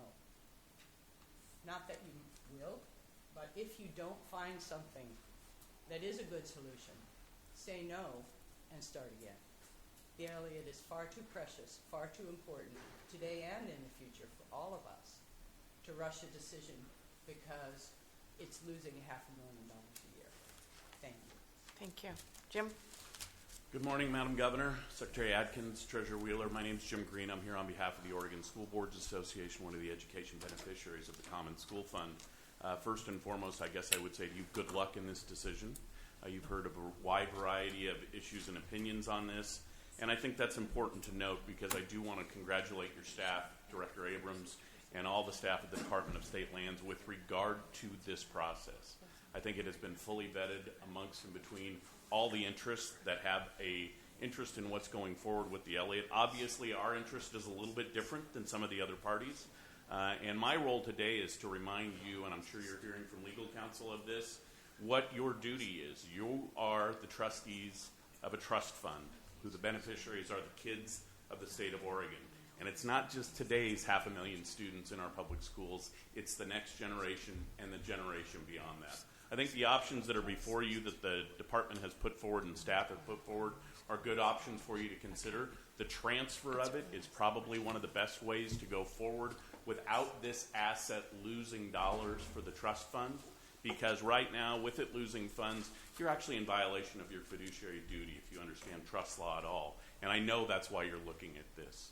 I can say that our only concern is, and we share what Ms. Smith has said, if you do decide to sell the trust fund, we'll be looking at the final price because we want to make sure that you get the highest value that you can receive for this for the beneficiaries of the trust, who are the school children.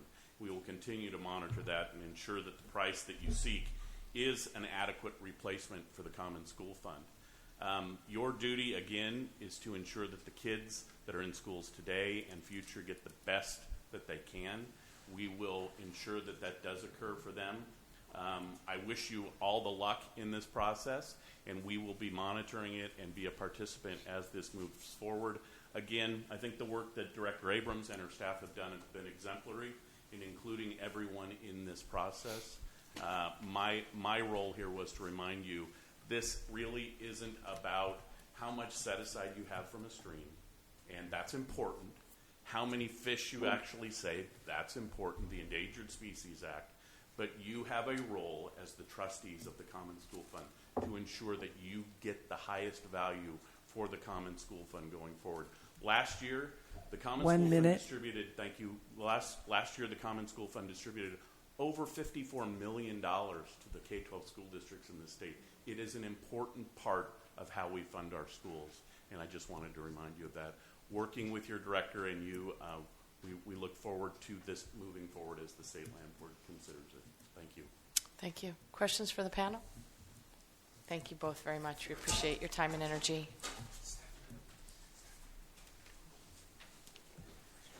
Apparently there's some latecomers. It's up to the land board if you want to take any more testimony. Yes. That's fine. Okay. You guys know the 3-minute rule.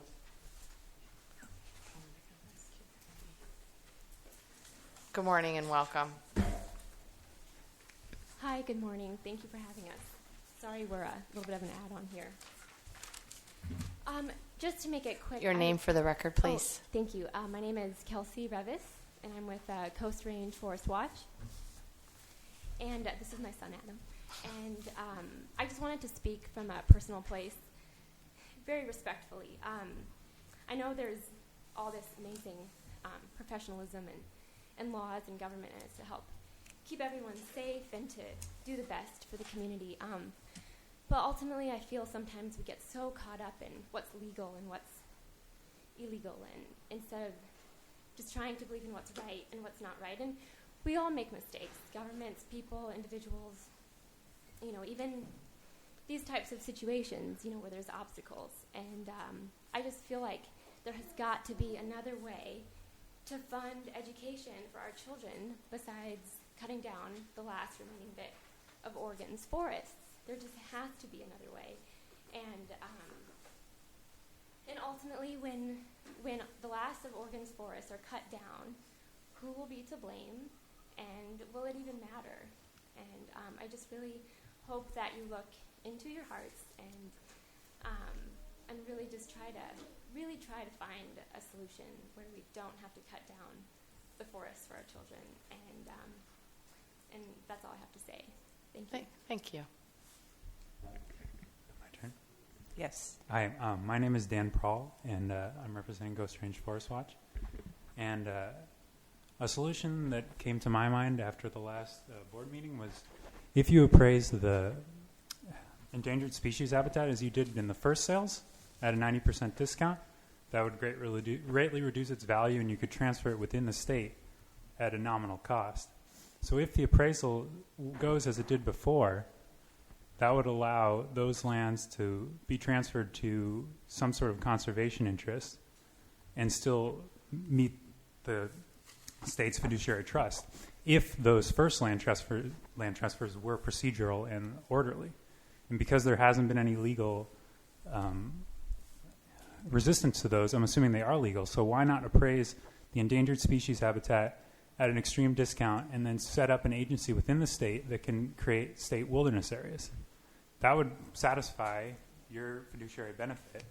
The state park system does have a couple $1 million every year they can use to acquire new lands.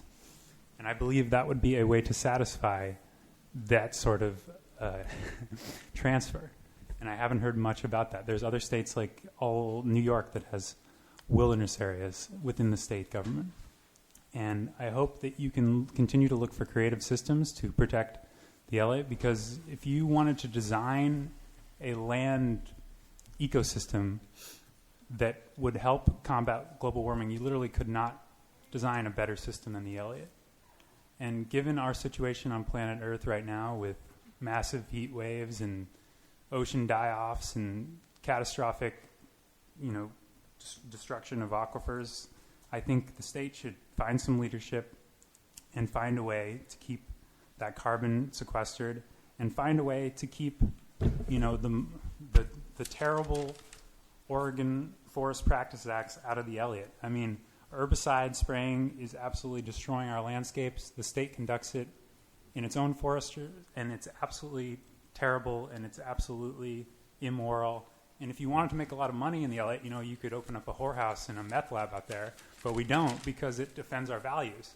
But cutting down old-growth forests and one minute. cutting down old-growth forests and destroying habitat should offend your values too. It's worse than that. It's all we have left. The Coast Range is completely destroyed.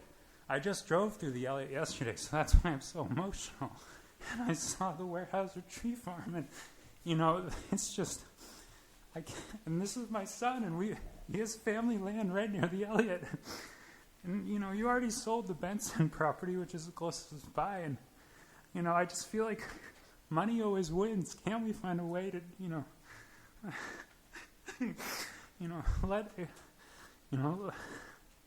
I'm sorry, but sometimes words are lost to me. I'm just going to read a quote from an Alsea myth about the creation stories. Now the two watched their new land. The world was without trees. How is your heart? Shall we stand up some trees? It shall surely be good that way.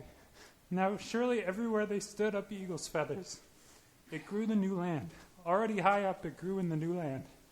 Now we shall see, just watch it. Surely the two watched it. The eagle's feathers, those are the Douglas fir trees.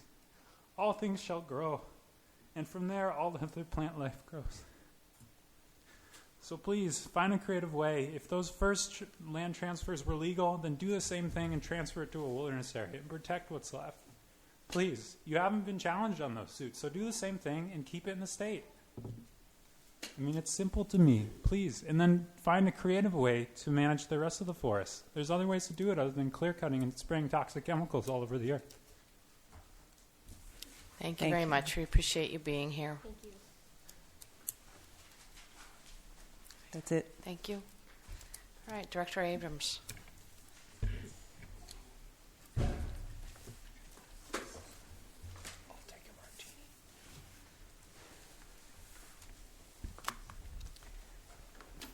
Thank you, Governor Brown, members of the board.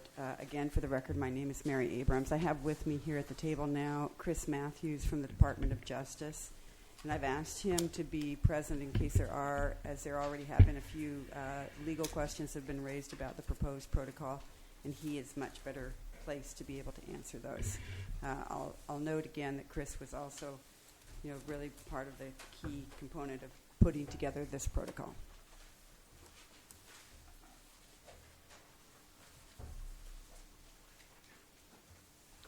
So as I mentioned, and as you all recall, we've really been working on this Elliott Alternatives project since May of 2014.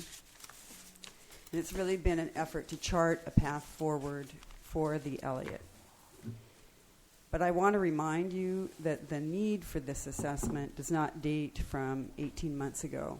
It really stems from the time, the very first listings of threatened and endangered species that occurred on the Elliott back in the early 1990s. We had an immediate effect on the harvest, in our timber harvest in the Elliott, and we've had a few bumps back up and then decreasing again. And so this is not a new issue that we've taken on, but it's really reached sort of a critical point. It hasn't just been the listings that have been a problem, but of course the related lawsuits that have really forced the department to bring to you a few options. You're aware, and you've heard testimony today again, of the financial challenges this poses for the Common School Fund as long as it continues to own this asset, and of your trust obligation, as Mr. Green just pointed out. The education beneficiaries, as you just heard, have followed the situation, and they've provided really good input to us. And they've reached out on their own to constituencies to their constituencies to really encourage participation and patience as we work through this process. We've worked over the past months, our work over the past months has included many components, and they have all been brought together today in the recommendation that you find in front of you. We've conducted our own extensive research, which includes legal issues, technical issues, economic issues. We've sought the expertise of technical consultants and economists, attorneys, and we've received input from a wide variety of interested stakeholders from across the state. I've already described that outreach effort, and you'll find it again in your Appendix D of the agenda item. You've also just heard a sampling of the views that we've heard over the past years around the Elliott. In addition to that public outreach element, the extensive technical due diligence has been done to respond to the board's request at the December 2014 meeting to evaluate 3 options. The first is to find a new manager for the forest, with the idea that we might be able to reduce costs, increase revenue, all without increasing legal risk to the fund. The second option was to secure a new habitat conservation plan, with the idea that we would be able to increase revenue predictability through controlling legal risk with a federal Endangered Species Act permit.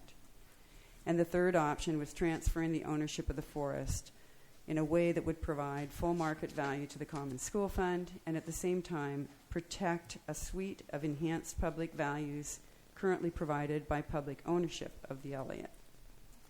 A summary of this work is contained in the Elliott State Forest Alternatives Project Supplemental Report, which is Appendix A of the agenda item. This report provides our findings, recommendations, and serves really as a conclusion of the alternatives analysis portion of this project. In addition, at your table, unfortunately it didn't come in until quite recently, is an updated economic analysis from Mason, Bruce, and Gerard. They were contracted by the department in 2005 to do a cost-benefit analysis of the Elliott and continued ownership as well as the potential of sale. It's a loose document by your notebooks. We asked them to update that, and unfortunately it didn't come in time for the publication of the document, but it will be in the record, and we'll put it on the website so that others can access it as well. It demonstrates that there would be a net incremental benefit from the sale of the property, which was not the range back in 2005 included a deficit to the fund, so this is a substantial change from that 2005 analysis. And it also shows that with the continued ownership of the Elliott, the future returns would fall well below the industry standards for timberland investments. So to summarize the results overall of our work, our analysis indicates that neither a new manager nor an HCP would adequately control legal risk. And as long as we have legal risk at a substantial level for the Elliott, that continues to maintain the uncertainty around our potential to be able to generate revenue from this important asset for the Common School Fund. And it also, of course, includes the possibility of additional legal encumbrances on the property, which would continue to negatively affect the asset value. In contrast to those first 2 options, our due diligence around the ownership transfer option indicates that there is a potential path forward that would allow the Common School Fund to receive full market value for this important asset while continuing to protect the enhanced public benefits provided by the forest. So the remainder of my discussion is really going to be around this option, unless any of you have questions about the first 2 that you'd like me to address.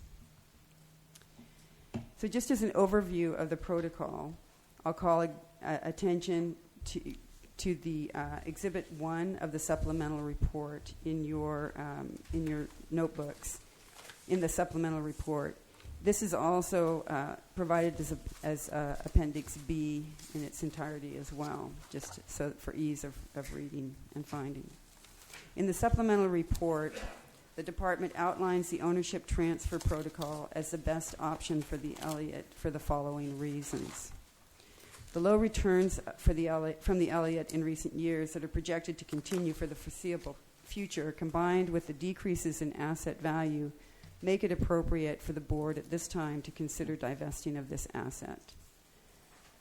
It also demonstrates that by requiring the full market value and a transfer of the entire property, the protocol meets the board's Constitutional and Admissions Act trust obligations.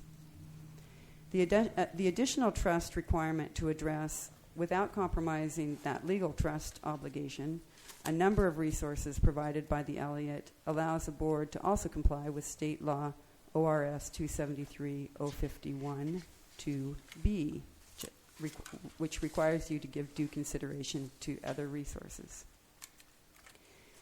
The transaction-specific protocol is designed to be implemented within the existing land board authority. It is inclusive.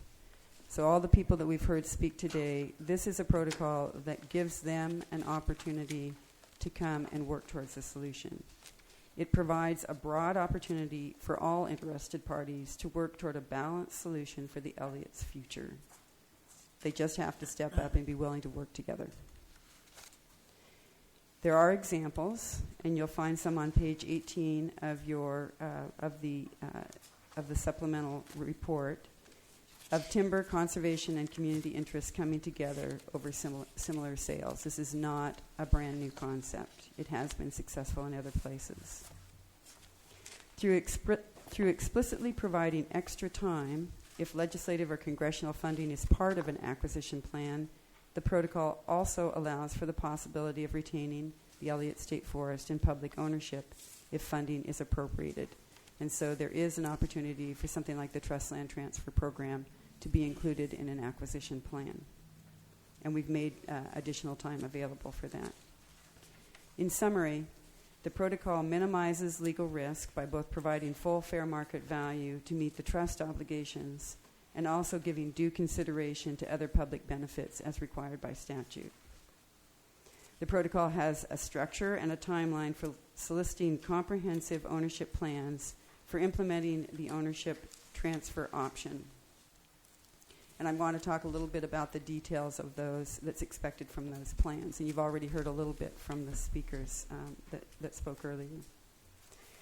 I specifically want to bring to your attention the following requirements that any plan must contain to be considered responsive under the protocol. First and foremost, of course, is compensation to the Common School Fund for the fair market value of the Elliott property. Secondly, a plan must make a proposition to acquire the entire Elliott property as a whole. Third, it must be submitted by a lead person or entity with authority to accept an offer of direct sale. And fourth, any responsive plan must have commitments with enforceable mechanisms to protect enhanced public benefits at least to these following minimum standards. And I want to emphasize that we heard a lot of desire to provide more for some of these benefits, and this protocol allows people to bring more as much as they want to. They just have to find the financing to do it. So the criteria that are included for the benefits include, first, recreational access on at least 50% of the acreage. So if, as we have heard, there's a real interest and a mechanism for 100% of the acreage to be maintained for full public access, that's fine. They have to at least meet the minimum of 50%. Secondly, to assure that at least 40 direct and indirect full-time jobs or their equivalent are generated annually from forest operations for a period of 10 years. Thirdly, to protect from harvest at least 25% of the acreage to preserve older stands. And finally, to conserve high-quality watersheds through specified stream protection areas. And all the details of those criteria can be found in the protocol. The protocol's timeline includes a stepwise approach to identifying interested and able transferees, and really would play out over a period normally of about 26 months, but with an additional deposit, another year could be added to that if there were financing arrangements that needed to be addressed. We would kick off in September, so next month. There would be 14 months for parties to pull together their acquisition plans. And during that time, there would be an initial information exchange with the department and between interested parties, including a tour of the Elliott and an announcement of the appraised value. There would need to be non-binding expressions of interest submitted to the department by the end of 2015.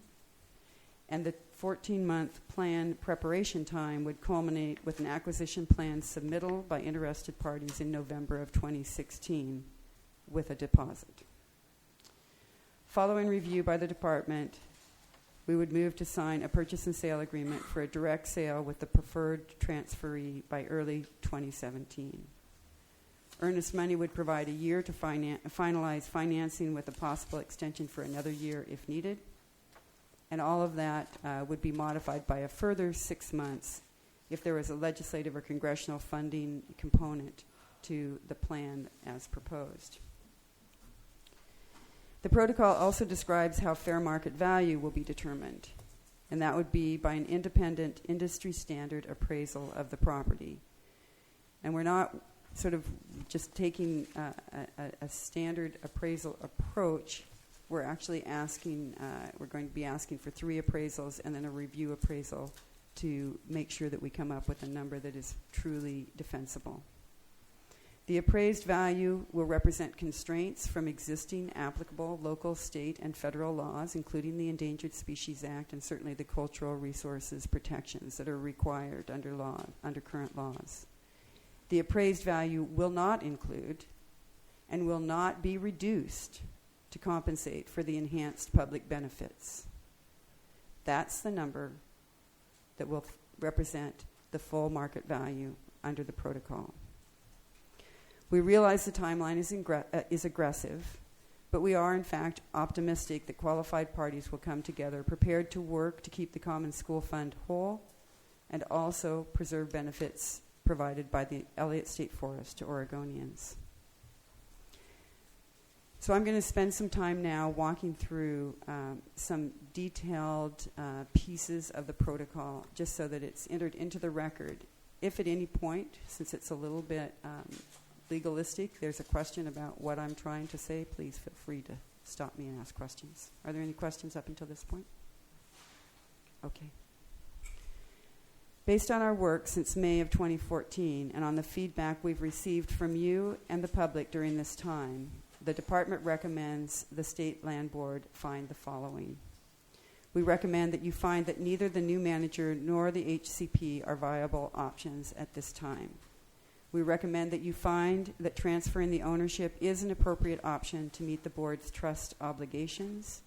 And finally, that you find that the transaction-specific protocol achieves the dual outcomes of seeking to enhance protection of public benefits while ensuring full fair market value compensation for the Common School Fund. Based on these findings, the department would recommend the board take the following actions. We would recommend that you direct the department to cease work on the new manager and HCP options and instead to direct the department to focus solely on the ownership transfer option. We would recommend that the board approve the protocol as the transaction-specific method to identify potential ownership transferees interested, willing, and able to make commitments for these enhanced public benefits as a part of the acquisition plan. We recommend that you approve a direct sale as a method of sale for the Elliott. We also recommend that you approve the limited release of surface soil, sand, stone, and gravel resources for use on the Elliott property as part of the direct sale offer, subject as usual to the assessment of resource potential. We recommend that you also acknowledge the authority and adopt the supportive findings in Part 2 of the proposed resolution and order, which you'll find in Appendix C of the agenda item. And we recommend that you direct the department to take all requisite actions per the statutes and rules cited in Appendix C, Part 1, Subpart J. We recommend that you direct the department to implement the protocol immediately and, depending on the outcome, proceed as follows in December of 2016. In the case where there is only one responsive plan, you would direct the department to proceed to offer a direct sale at the department's estimate of value, the appraised value, to that transferee. Or, if there were 2 or more responsive plans, you direct the department to submit the responsive plans back to you for your ranking. Or, if there are no responsive plans received in December of 2016, return to you for further instructions on an ownership transfer, which could include proceeding to sale without these enhanced public benefit protections beyond those provided by existing laws. We recommend that you direct the department to deposit the proceeds from any direct sale resulting from the protocol into the corpus of the Common School Fund. And we recommend that you direct the director of the department to exercise full authority with respect to the disposition of the Elliott in accordance with the protocol and the proposed resolution and order, again in Appendix C, including but not limited to whether due diligence has been adequate, whether a proposed plan is responsive, and finally, whether the department should enter into a purchase and sale agreement. I want to summarize, after all that, those legal terms with sort of a wrap-up of everything we've heard today and certainly what we have found as we've worked through this process. Since the Endangered Species Act listings in the early 1990s, the department and the board have really tried to balance conservation concerns with their trust obligations. To date, that effort has met, frankly, with limited success. It is really easy, I can do it myself in a heartbeat, to criticize and challenge the failure to generate returns from the property, or the inability of the Common School Fund to directly offer values that do not benefit schools. But it is another thing altogether to come up with acquisition solutions that are in the interest of the state as a whole. The department recommends it is now appropriate to stop debating and to get to work. We recommend that you, as prudent investor trustees of the Common School Fund, divest of this asset using the proposed protocol as an inclusive and balanced tool. Therefore, the department recommends the State Land Board adopt the Elliott State Forest Alternatives Project supplemental report found in Appendix A of the agenda item and issue the proposed resolution and order found in Appendix C, thereby determining the findings and taking the actions as recommended. I'd be happy to answer any questions that you have. And I have, as I said, Chris here, if you have some legal questions. Questions? Secretary Atkins. I do have a question. And first I want to say I've had every opportunity to ask a million questions and have done so, and staff as well. And again, another appreciation to the staff for working us so well through this process. The one issue raised today that I'd like you to speak to from a DOJ perspective is the as-is language and how, just discuss a little bit what the meaning of that and what's not the meaning of that. Thank you. Am I okay? You're great. I'm on, and since I don't think I've introduced myself yet, I don't know if I officially need to say I'm Chris Matthews, and I'm with the Department of Justice. And what the as-is language is about is, and maybe the best way to describe this to have it make sense is to talk about when someone is selling a house, and you have a price, and then the inspector comes around and he mentions the 3 or 4 different things that aren't working quite right, and then you do a price adjustment. What we're saying is we don't want to do that. We are saying that this is not a situation where we want a price adjustment because someone can point out things about the property that are not ideal. Everyone knows what this property is to the extent that they do. It is not a building, it is land, and we don't want to get into a negotiation about discounts to the price, in part because of our commitment to getting full fair market value for the Common School Fund. And so the as-is is a shorthand way of saying that if someone says, well, wait a minute, this stream over here, the bridge doesn't cross it or whatever, we can say that's true, but we are not going to adjust the price because of that. And in fact, the appraisal is based on the property and its as-is condition as well, so the price will be appropriate in that regard. And those things that have gone into the appraisal to reach that conclusion will be available to folks. Yes, yes. Thank you. You're welcome. Treasurer Wheeler. Yeah, I have a couple questions. First of all, one thing I heard universally was kudos to you, Mary, and to the Department of State Lands and the staff that worked on this. That is both encouraging and refreshing. And particularly given the potentially contentious nature of this decision, I really want to acknowledge you and your team for the hard work that they've put into it. And like the Secretary of State, I feel like I've had every opportunity to have every question possibly answered. But there were some issues raised today that I'd just like to explore in a little more depth. First of all, could you, for the record, explain where that 25% protection came from, since a number of the respondents mentioned that in their discussion? And I understand that's a floor that's being established by the protocols, and certainly a partnership could come forward with a significantly higher percentage. But why was 25% selected as opposed to, say, 30% or 35 or 10 or what? Treasurer Wheeler, I'd be glad to answer that question. So we had a lot of conversation around what number was appropriate, and I think that at the end of the day, you could find arguments for a number of different percentages. We went back to what is currently happening. So there's a lot of conversation around the value of having this maintained in our hands, and so what are we currently doing? Right now, we're currently looking at somewhere between 20 and 25% that is protected.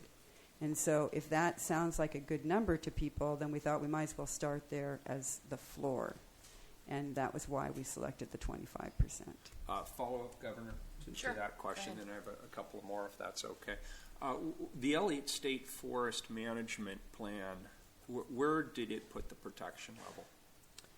That's a question I would have to ask Jim Paul to step up and answer, please.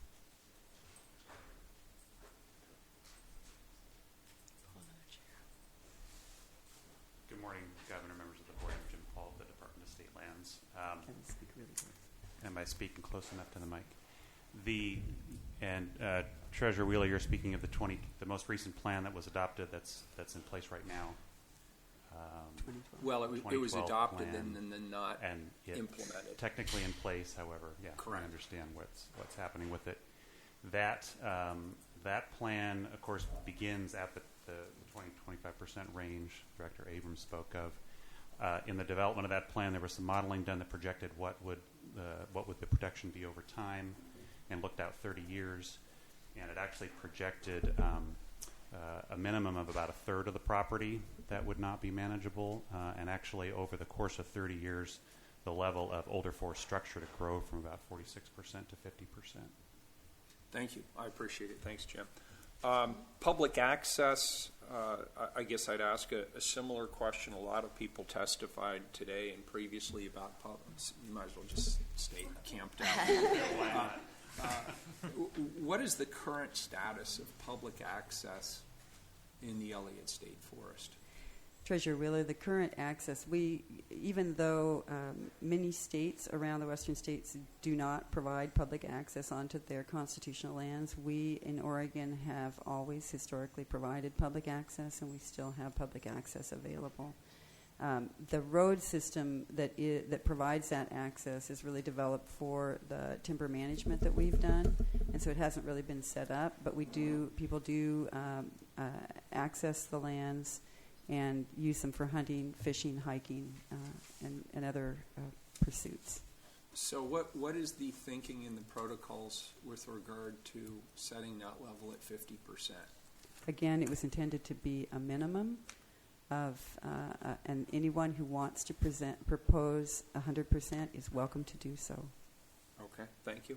I was intrigued by the discussion around financing by closing. And I wanted to get your opinion.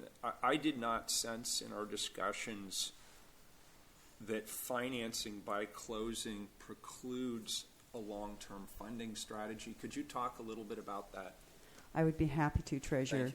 We don't believe it does. There's a fairly robust market, if you will, these days, where people who are interested in selling property on a quicker turnaround than financing can be built, either by a government agency or entity or some sort of a nonprofit. And they purchase it as a bridge financing, and then the people have the opportunity to come back and purchase it over time. This, in fact, is part of the process, as I understand it, that's been used on the Gilchrist. So if I may then, just conceptually, one could potentially finance some management model over a long period of time. Is that correct? But not with us. Not with us. So Right. somebody would have to find the bridge financing so that the state, the Common School Fund, is held whole. That's initially. correct. And who or what might serve as the financing mechanism for that bridge financing? So I am not, unfortunately. I'd love to be part of that market, but I'm not. But they go out and they find investors who are willing to do that. And so that currently exists in the context of this kind of a transaction. Yes. And is there, what was the logic behind not providing that as an open option in the construction of proposals? I mean, we could still reject the proposal if we decided we didn't like the financing mechanism. Why are we being specific about the mechanism up front? Actually, we're not, Treasurer Wheeler. If they want to do that, they can do that. They just have to have the bridge financing in order to close, and then they can arrange with whoever provides the bridge financing to finance it for 100 years if they want, as long as those people are willing to make that financing arrangement. Okay. So we have really tried to not preclude any type of financing, including public financing, by both providing a fairly lengthy time after the purchase and sale agreement signatures are dried until the closing, and then also really recognizing that if there is public financing involved, it will take a little bit more time, and trying to provide additional time for that. Thank you. I appreciate it. And excuse me, I wanted to add something because I felt like you were maybe asking why the protocol did not allow for that within its initial sort of sale that's correct. process. And that, I think, came primarily from my concerns about the fact that the Common School Fund, when it is divested of this property and that money is then invested elsewhere, then the Common School Fund is made whole and is separate from whatever decisions happen on the land. If we were to finance the purchase in a traditional kind of financing arrangement, what would happen is that in that kind of situation, the recourse is that you get the land back. Right. And there would be the problem there, not just of, darn it, this didn't work, but people could have done things on the property that would have caused legal action, injunction, whatever. There would be all kinds of ways where it would prevent the Common School Fund from having been appropriately divested of this non-performing asset in that way. And so I was very clear on the fact that even though we were interested in all the ideas that people put forth about this, and we think that some of these ideas are very viable, that what we didn't want is the Common School Fund to be in the position of having to make that determination. And instead it would be one party removed, and it wouldn't involve the risk of the land coming back in a condition that was even less successful as an investment. But we're realistically, just so I understand the legal implications of this, we're trading the risk of getting the land back with the risk of becoming a litigator in a collection process. Not just in a collection process, but also in how we would be able to use the land. In other words, you're suggesting that we would not have the land as collateral on a financing, and that would be then,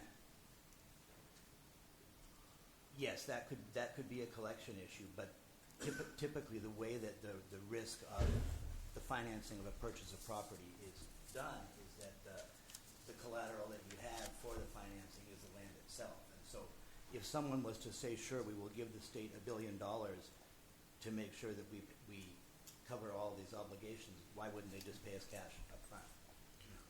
And thank you. I appreciate that. That's a thorough answer. I think I can anticipate the answer to this next question, but I'll ask it anyway. We heard what I thought was a very interesting proposal around rather than using percentages for upstream protection, developing a set of broad baseline standards. I assume your answer will be that if somebody wishes to do that, they could, or could they, given that we're stating a percentage in the protocols? How would that work its way through this process? Treasurer Wheeler, the way we've set it up, a responsive plan would have to address those percentages, but certainly if they had sort of broad brush approaches to this, as long as they had enforceable mechanisms and we could see that they met those minima, then we would consider it responsive. Great, and you've anticipated my next question. I'm sorry, Governor. You're fine. So just give me a little attitude here. With regard to enforcement, is it part of the proposal by the respondents to provide their own enforcement mechanism, or is that something that we do through rulemaking? Where is the enforcement and oversight with regard to meeting the standards on an ongoing basis? So I'm going to attempt to answer that question, Treasurer Wheeler, and I'll ask Chris to help out if I get it wrong. Thanks. The enforcement mechanisms need to be part of the plans. That is, that they need to bring forth their own enforcement mechanisms and the auditing, if you will, by a third party, if that's the way they propose it, and show that would be, demonstrate that would be in place. Very good. And Chris, this is probably a question for you again. And this is certainly an area, like so many others, where I am nowhere close to being an expert, so maybe you could just give me the idiot's guide.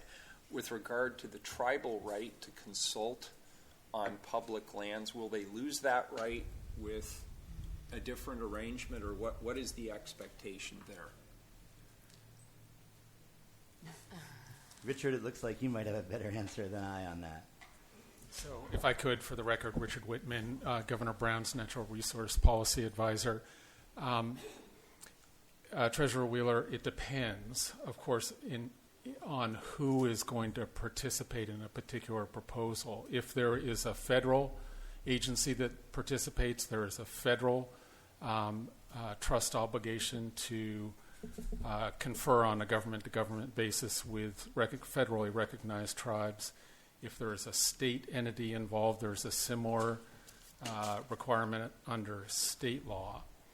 However, if it's a local government or private entity that is acquiring the property, there's no statutory requirement to consult on tribal issues.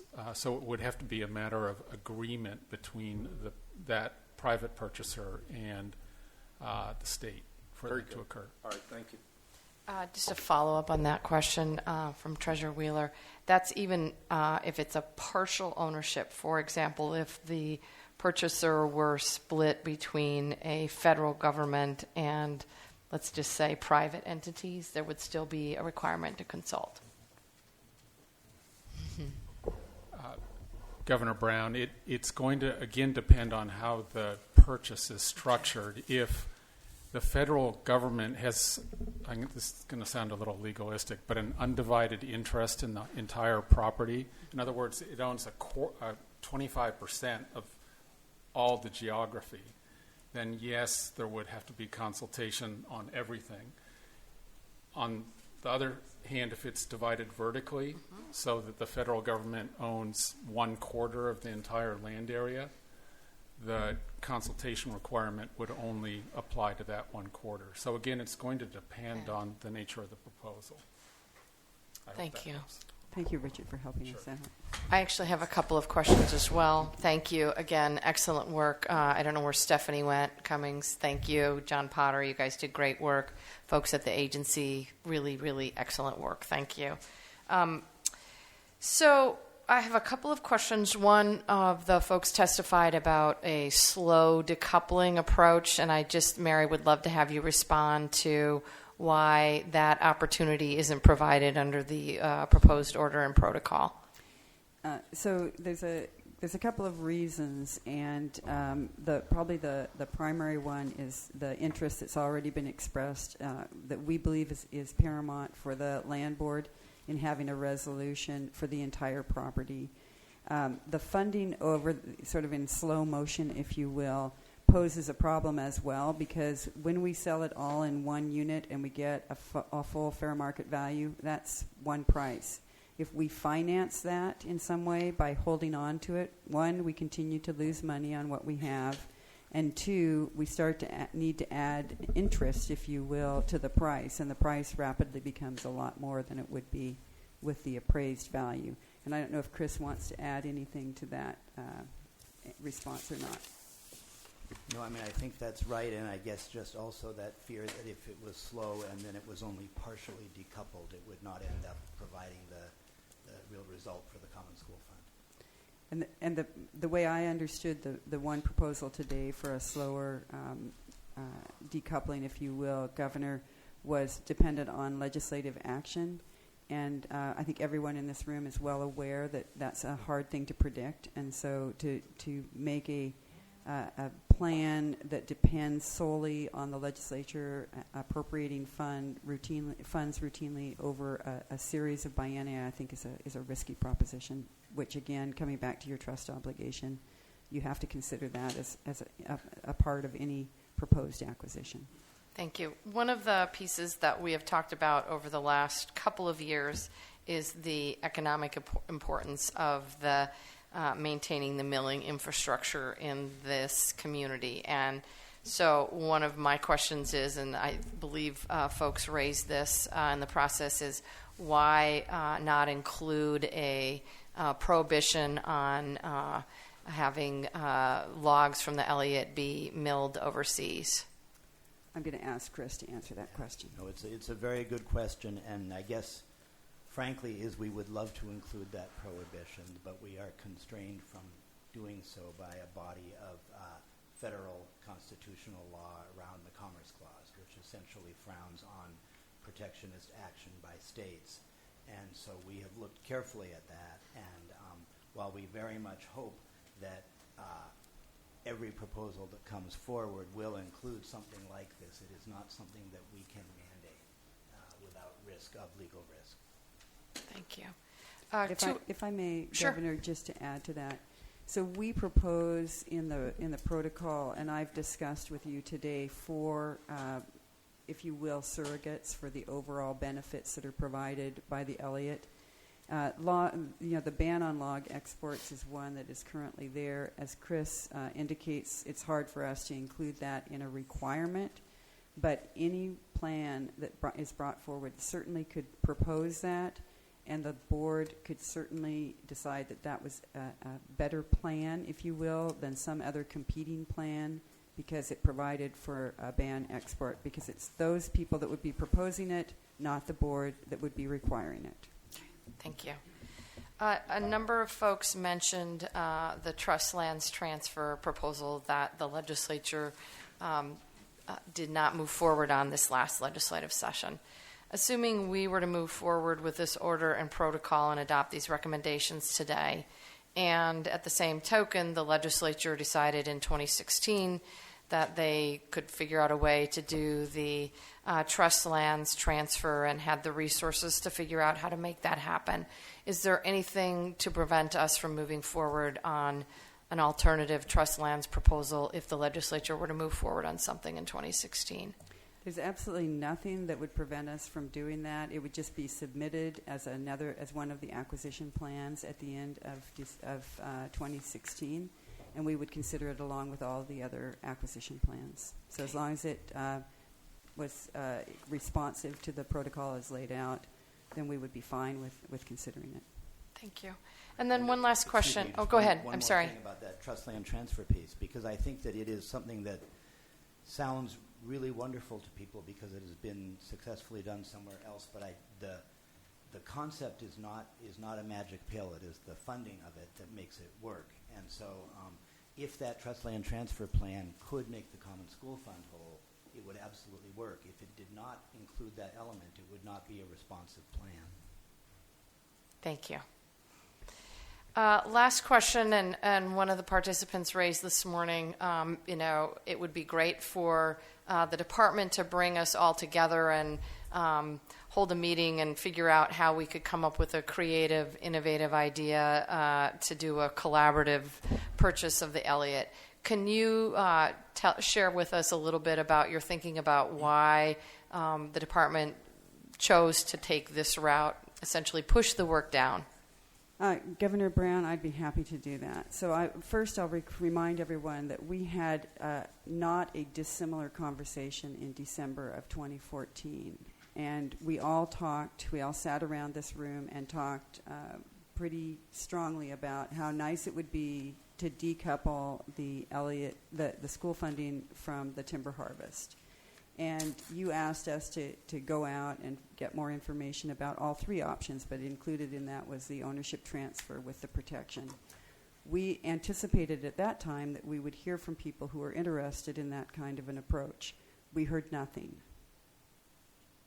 So we believe that there's a real interest, if the land board wants to move forward in meeting its trust obligations around the Elliott, that there has to be a little pressure put on the people who are interested in the future of the Elliott. We believe that if we sit down and start to negotiate, we will be back here in another year to tell you how well we've negotiated or how many troubles we've had negotiating. We really believe that at this point in time, it is for the people who care, who've expressed an interest, to step forward and to go to work. Thank you.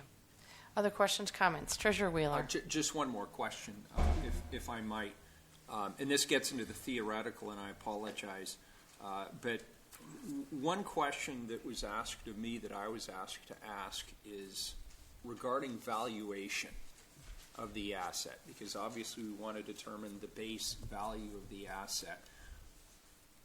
Will the possibility of a robust carbon market in the future be included in that evaluation? In other words, if, for example, California's carbon credit trading market moves north to Oregon, there's some value there in the sequestration. Is that something that will be included in the potential valuations of the forest?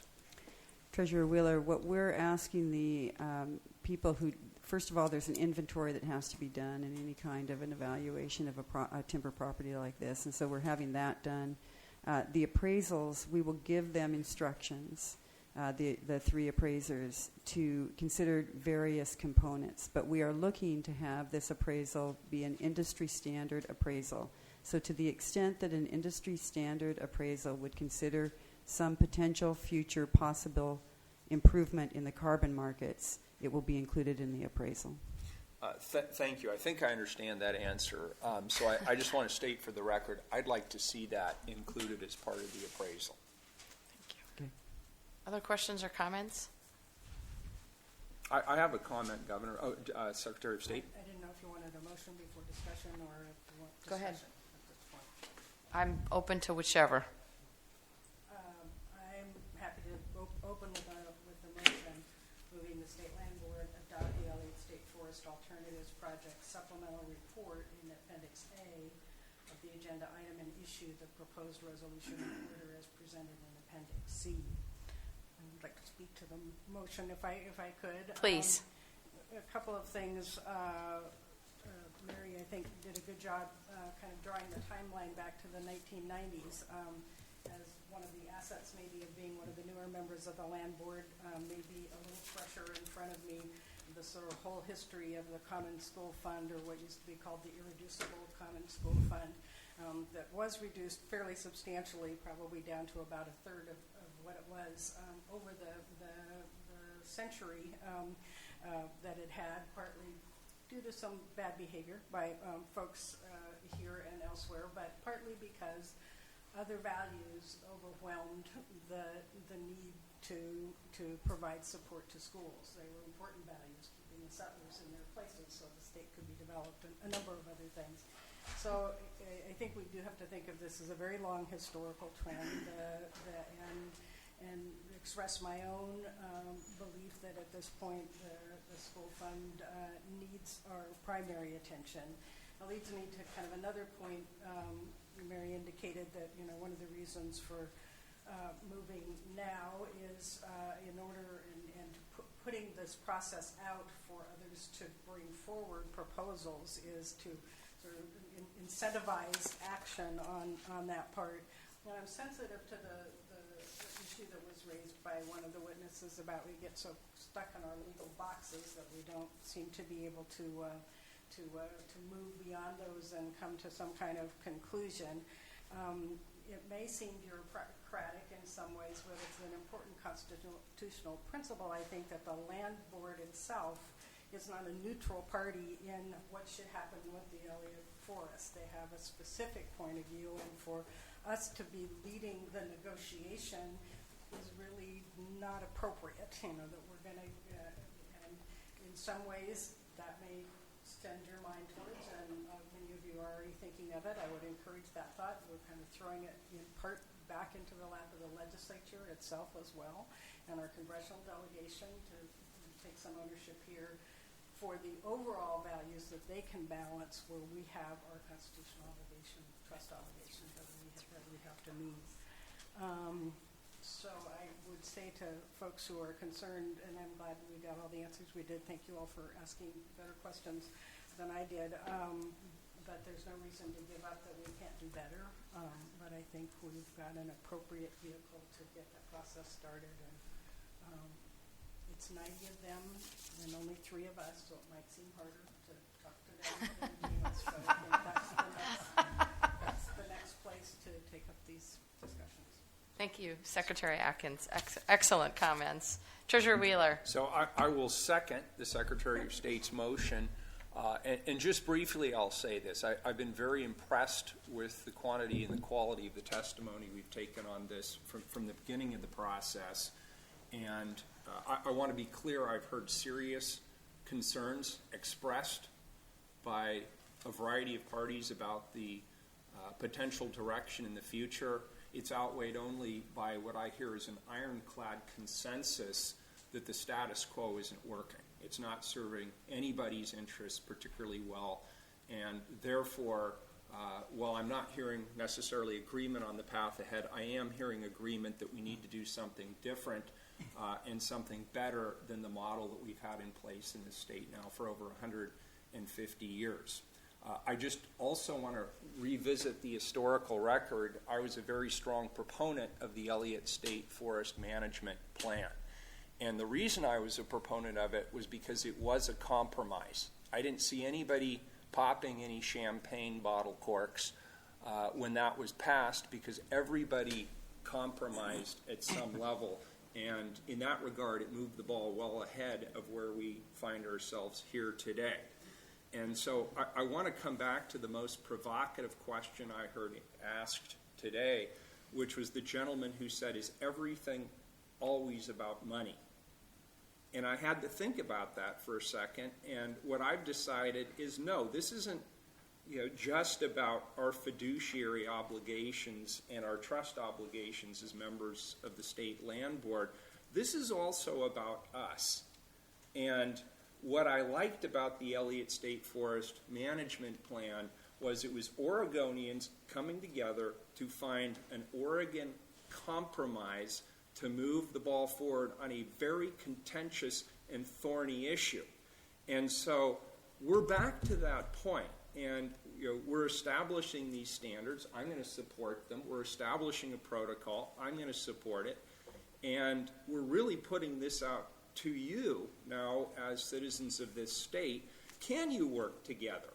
And can you forge a compromise? And can you reach a consensus with other groups and organizations and institutions with whom you might not be perfectly aligned and come back to us with a uniquely Oregon model that moves the ball forward and gives us that new path through a new management model? My fear, since you all have been expressing your fears, is that we don't do that. And I just want to caution you that if we don't do that, what that means is we are ceding our ability as Oregonians to make this decision, potentially to a judge.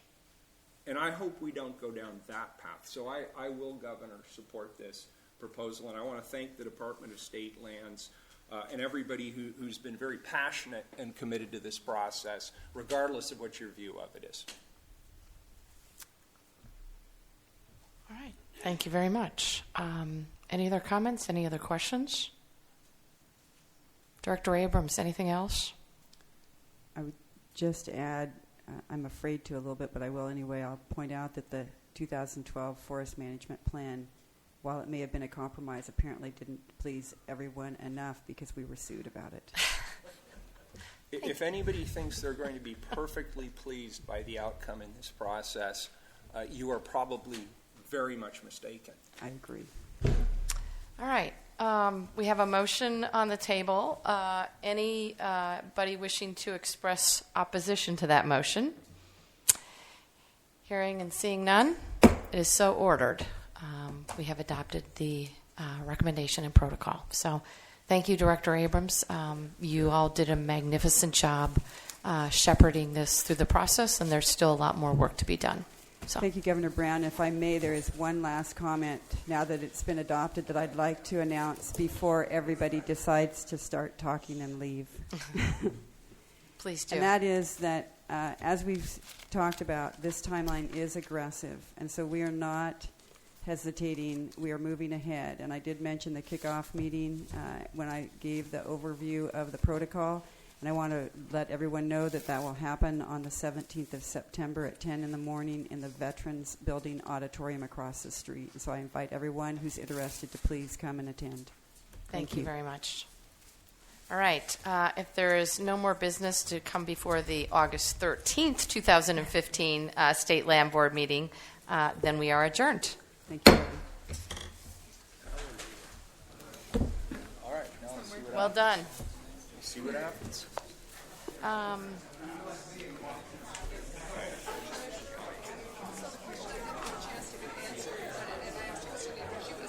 Unable because Laura was on vacation. What's the bonding capacity right now? What kind of trap is it? Yeah. For the approximate.